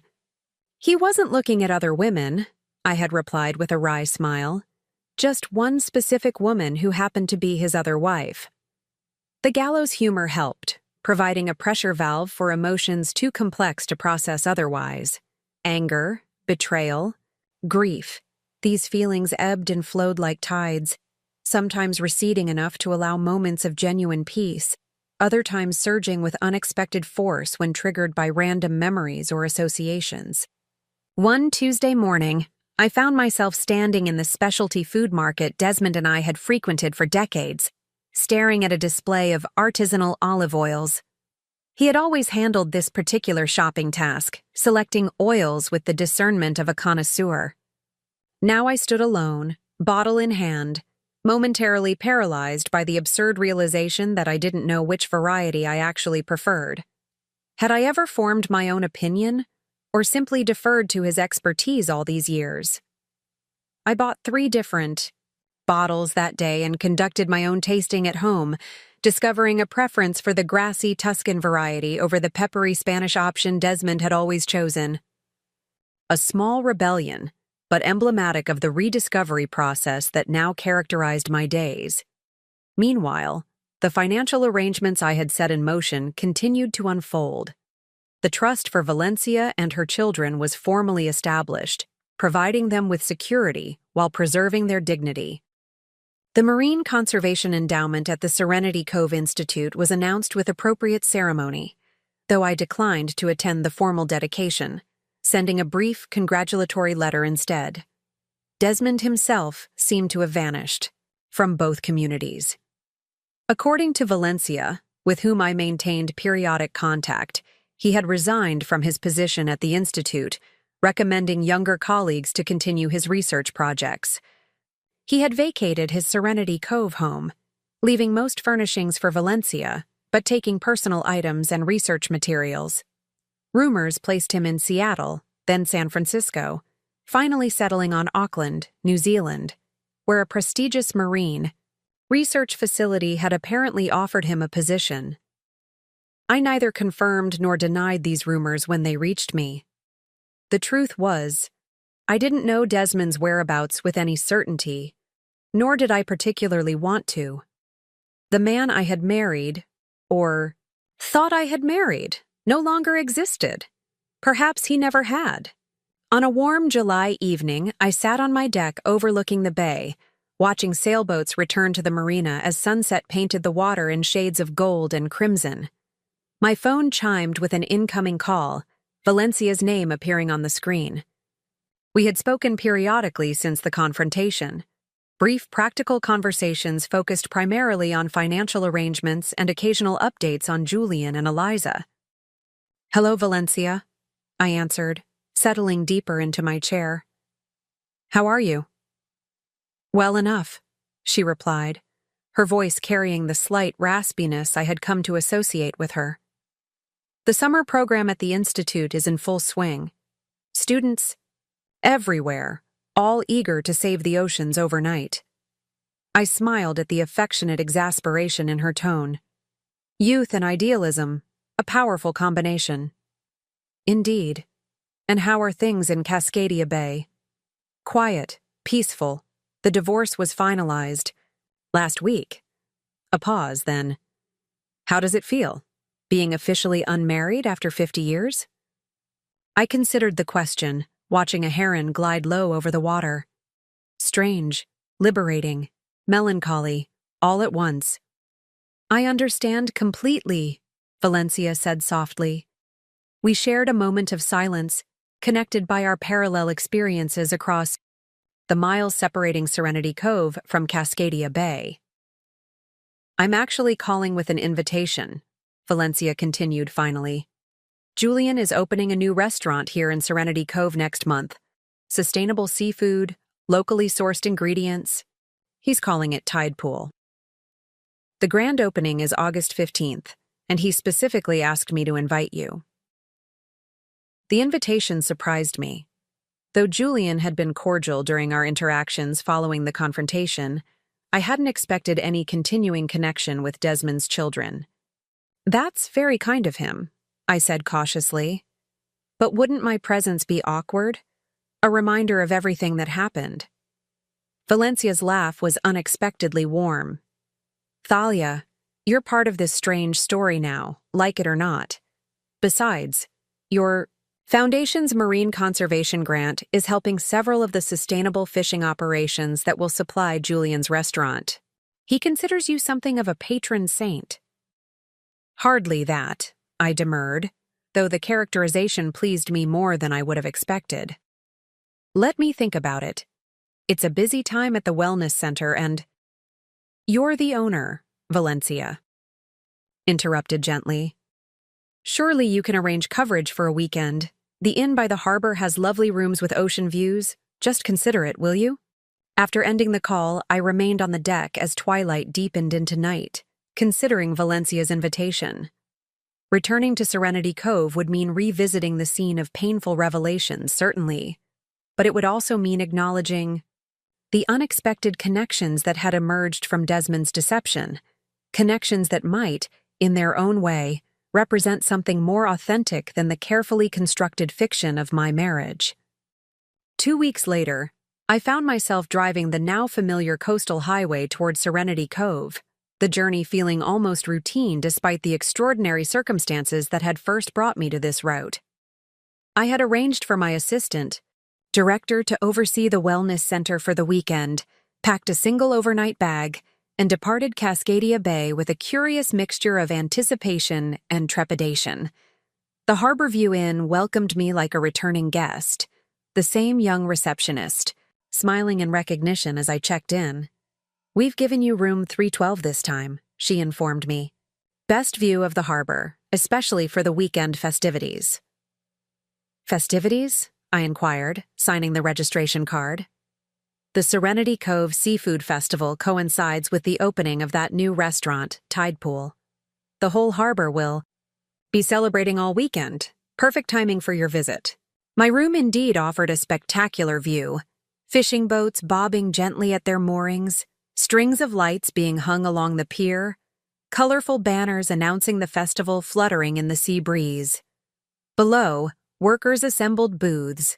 Along the waterfront, where presumably local vendors would showcase their wares during the weekend's celebrations. After settling in, I texted Valencia to announce my arrival. Her response came quickly. "Wonderful. Julian is at the restaurant, making final preparations. Join us there at 5 for a private tour before the friends and family preview dinner." The restaurant occupied a converted boathouse at the far end of the pier, its weathered exterior preserved but enhanced with large windows overlooking the water. A hand-painted sign featuring a stylized tide pool ecosystem hung above the entrance, the name Tide Pool rendered in elegant blue lettering. Valencia greeted me at the door, looking more relaxed than I had seen her previously, her silver-streaked hair loose around her shoulders, her typical professional attire replaced by a casual linen dress in deep teal. "You made it," she said warmly, embracing me briefly.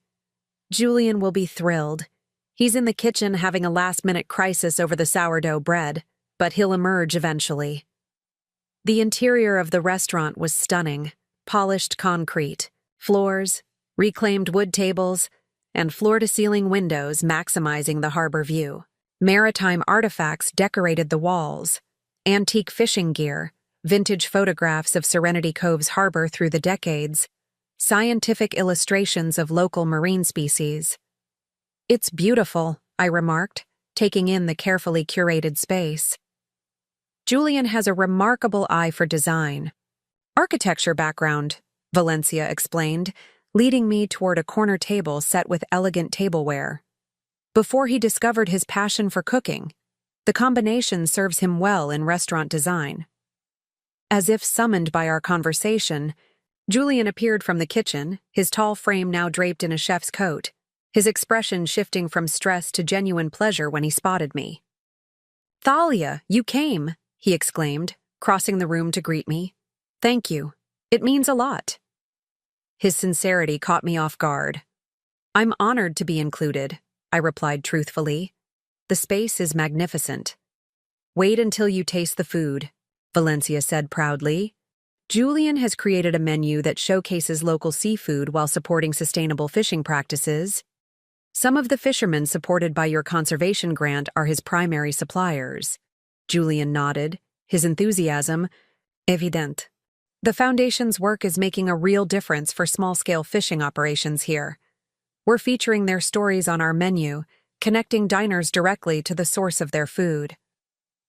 As Julian launched into a detailed explanation of his culinary philosophy, I found myself observing the easy rapport between mother and son, the evident pride Valencia took in Julian's accomplishments, the natural way they occupied this space together. For a disorienting moment, I tried to picture Desmond here, the father celebrating his son's achievement, the husband supporting his wife's pride. The image wouldn't form properly, as if Desmond himself was becoming increasingly difficult to visualize in any concrete way. "Would you like to see the kitchen?" Julian was asking, recalling me to the present moment. "I'd love to," I replied, following him through swinging doors into a gleaming space of stainless steel and white tile. Young chefs moved with practiced efficiency between stations, preparing for the evening service. "Everyone, attention please," Julian called, and the kitchen stilled. "This is Thalia Ashworth, director of the Ashworth Foundation, whose marine conservation grant is supporting many of our suppliers. She's our guest of honor tonight." Nods of acknowledgement, a few smiles, then the staff returned to their preparations with renewed focus. Julian showed me around the kitchen with obvious pride, explaining specialized equipment, introducing key staff members, detailing the locally sourced ingredients arranged in meticulous mise en place. "Your father would be proud," I said without thinking, then immediately regretted the words. Mentioning Desmond seemed a breach of unspoken protocol, a disruption of the careful peace we had established. Julian's hands stilled momentarily over a tray of herbs, but his expression remained composed. "Perhaps," he said thoughtfully. "Though in truth, I'm not sure he would fully understand what we're trying to accomplish here." "How so?" "Dad always appreciated excellence, certainly. Fine dining, beautiful objects, intellectual achievement. These things mattered to him deeply. But this," he gestured around the kitchen, "is about connection more than perfection. Connecting diners to the ecosystem that supports them. Connecting fishermen to the people who value their work." He smiled slightly. "Dad was always more interested in creating impressive facades than revealing underlying connections." The insight struck me with unexpected force. Julian had articulated something fundamental about Desmond that I had sensed, but never fully formulated during our 50 years together. His preference for seamless surfaces over honest depths, for impressive presentation over authentic revelation. "You're right," I said quietly. He would have admired the accomplishment, but perhaps missed the meaning. Julian nodded, seeming pleased by this moment of shared understanding. We returned to the dining room, where Valencia was chatting with a young woman I recognized after a moment as Eliza. "Look who arrived early," Valencia said, gesturing toward her daughter. Eliza turned, offering a genuine smile of greeting. "Thalia, I hoped you'd come. The Foundation's quarterly report arrived yesterday. The conservation metrics are exceeding all projections. Your team is doing incredible work." "Our team," I corrected gently. "The Institute's expertise is driving the implementation. We're just providing resources." As the friends and family dinner service began, I found myself seated at a table with Valencia, Eliza, and several Institute researchers. The conversation flowed easily: marine conservation challenges, sustainable fishing innovations, Julian's culinary journey. Desmond's absence hovered at the edges of our awareness, but never dominated, a ghostly presence gradually fading from immediacy. The food was exceptional, delicate seafood preparations that highlighted the natural flavors of local ingredients, artfully presented but never pretentious. Between courses, Julian emerged from the kitchen to explain each dish's connection to specific fishing operations, seasonal harvest patterns, or traditional preparation methods unique to the region. "He's found his calling," Valencia observed, proudly as Julian returned to the kitchen after describing a particularly innovative crab preparation. "After everything that happened, seeing him flourish like this, it helps." "You've raised remarkable children," I said sincerely. "That's a victory no one can take from you." Valencia's eyes moistened slightly, but she smiled. "Thank you for saying that. And thank you for everything else. The Foundation's support, the trust, your grace throughout this impossible situation." "We were both deceived," I reminded her. "Finding a way forward that acknowledges that shared experience seems the only sensible approach." As the evening progressed, I found myself increasingly comfortable in this unlikely gathering, connected to Valencia and her children, not by Desmond's deception, but by shared values, mutual respect, and unexpected affinities that had emerged in the aftermath of betrayal. When dessert was served, a delicate lavender panna cotta with local honey and seasonal berries, Julian joined us briefly, accepting compliments on the meal with genuine humility. "Will you stay for the seafood festival tomorrow?" he asked me. "There's a dedication ceremony for the new research vessel funded by your foundation. Mom's giving a speech." I glanced at Valencia, who nodded encouragingly. "I'd be honored to attend," I replied, surprising myself with how genuinely I meant it. Later, walking back to my hotel along the moonlit harbor, I found myself reflecting on the strange new connections that had emerged from the ruins of deception. In losing a husband, I had gained. What, exactly? Not a replacement family, certainly, but perhaps a kind of extended community, linked by shared purpose rather than conventional bonds. The next morning dawned clear and bright, perfect weather for the seafood festival that soon filled the harbor area with visitors, vendors, and musicians. I wandered among the booths, sampling local specialties, watching cooking demonstrations, observing families enjoying the celebration together. At the appointed time, I made my way to the main dock where a sleek research vessel adorned with ceremonial bunting awaited its official dedication. A modest crowd had gathered: institute, staff, local officials, community members interested in marine conservation. Valencia stood near the boarding ramp, elegant in a professional navy suit, reviewing note cards. She spotted me in the crowd and waved me forward. "Perfect timing. They're about to begin." A local official made introductory remarks, followed by the Institute's board chair explaining the vessel's research capabilities and planned expeditions. Then, Valencia stepped to the microphone. "This vessel represents more than advanced technology and research potential," she began, her voice clear and authoritative. "It represents our community's commitment to understanding and protecting the marine ecosystems that sustain us all." As she continued, outlining the specific conservation projects the vessel would support, I found myself struck by her poise, her evident expertise, her natural leadership. This was a woman who had built something meaningful and enduring, who had raised children to value authenticity and purpose, who had created a life of significance despite, or perhaps because of, the challenges she had faced. "We are deeply grateful to the Ashworth Foundation for making this possible," Valencia was saying, gesturing in my direction.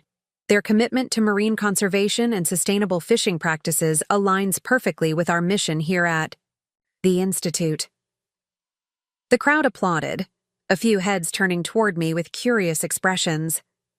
I nodded acknowledgement but remained comfortably anonymous among the festival attendees, content to witness this moment without becoming its focus. After the ceremony, as the crowd dispersed to continue enjoying the festival, Valencia approached. "Me? Would you like to see the vessel up close? We could have a private tour."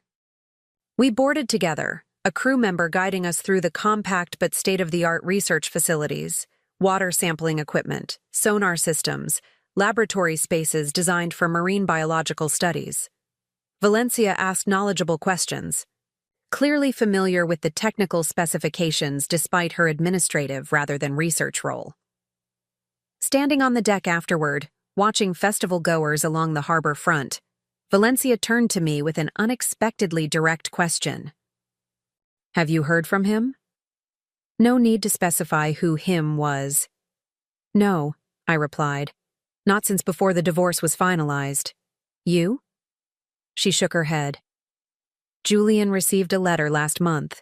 Congratulations on the restaurant, reminiscences about cooking together when Julian was young. Superficial, really, no mention of everything else." I nodded, unsurprised. Compartmentalization was always his specialty. "Do you miss him?" she asked, her tone genuinely curious rather than confrontational. The question deserved honest consideration. "I miss aspects of our life together," I said finally. The routine, companionship, the shared references, certain traditions we maintained. But the person I miss never actually existed. Not completely. He was always partial, divided. I turned to her. And you? A wistful smile crossed her face. Similarly, complicated. The father of my children, the companion of 4 decades. Yes, I miss that person. But knowing what I know now? She shrugged eloquently. It changes everything in retrospect. We stood in companionable silence, watching seagulls wheel above the festival crowds, the afternoon sun glinting off the harbor waters. What comes next for you? Valencia asked eventually. Will you stay in Cascadia Bay? I had been considering this question myself in recent weeks. For now, yes. The wellness center needs my attention, and there's comfortable familiarity in the routine. But I've been thinking about traveling more extensively, not the carefully planned luxury trips Desmond and I took, but something more spontaneous, more personally challenging. Solo adventure at 73, Valencia observed with approval. I like it. What about you? Any plans beyond the Institute? She gestured toward the vibrant festival below us. This community has been my anchor for 45 years. My work, my children, my identity are all rooted here. I can't imagine being anywhere else. She smiled suddenly. Though I might take more personal time for painting. I used to be quite passionate about watercolors before administrative duties consumed my schedule. As we prepared to disembark, Valencia hesitated, then asked, Would you consider joining the Institute's advisory board? Your financial expertise would be incredibly valuable as we expand our conservation programs. The invitation surprised me. You want me formally involved with the Institute? After everything that happened? Because of everything that happened, she corrected. You've demonstrated remarkable judgment, compassion, and strategic thinking throughout this impossible situation. Those are exactly the qualities we need. I found myself genuinely touched by her confidence. I'd be honored to consider it. Send me the details and we can discuss further. That evening, after a final dinner at Tidepool where Julian insisted on serving a special tasting menu at the chef's table, I prepared for my return to Cascadia Bay the following morning. Packing my overnight bag, I reflected on the unexpected evolution of my relationship with Serenity Cove, with Valencia and her children, with the marine conservation work that now connected us.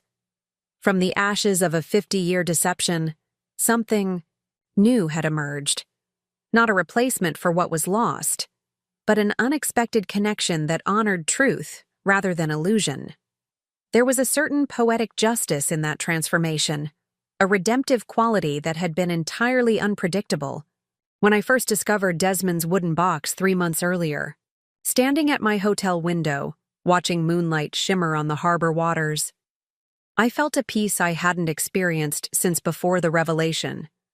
Not because the betrayal had been erased or minimized, but because I had found a way forward that affirmed my own values rather than merely reacting to Desmond's deception. The fortune he had enjoyed access to for 5 decades, my family's wealth that had facilitated his double life, had now been redirected toward purposes I genuinely believed in, supporting communities and conservation efforts that would outlast all of us. The money that had once enabled deception now fostered connection, transparency, authentic relationship with the natural world. As for Desmond himself, wherever he had landed in his post-revelation life, I wished him neither particular harm nor specific happiness.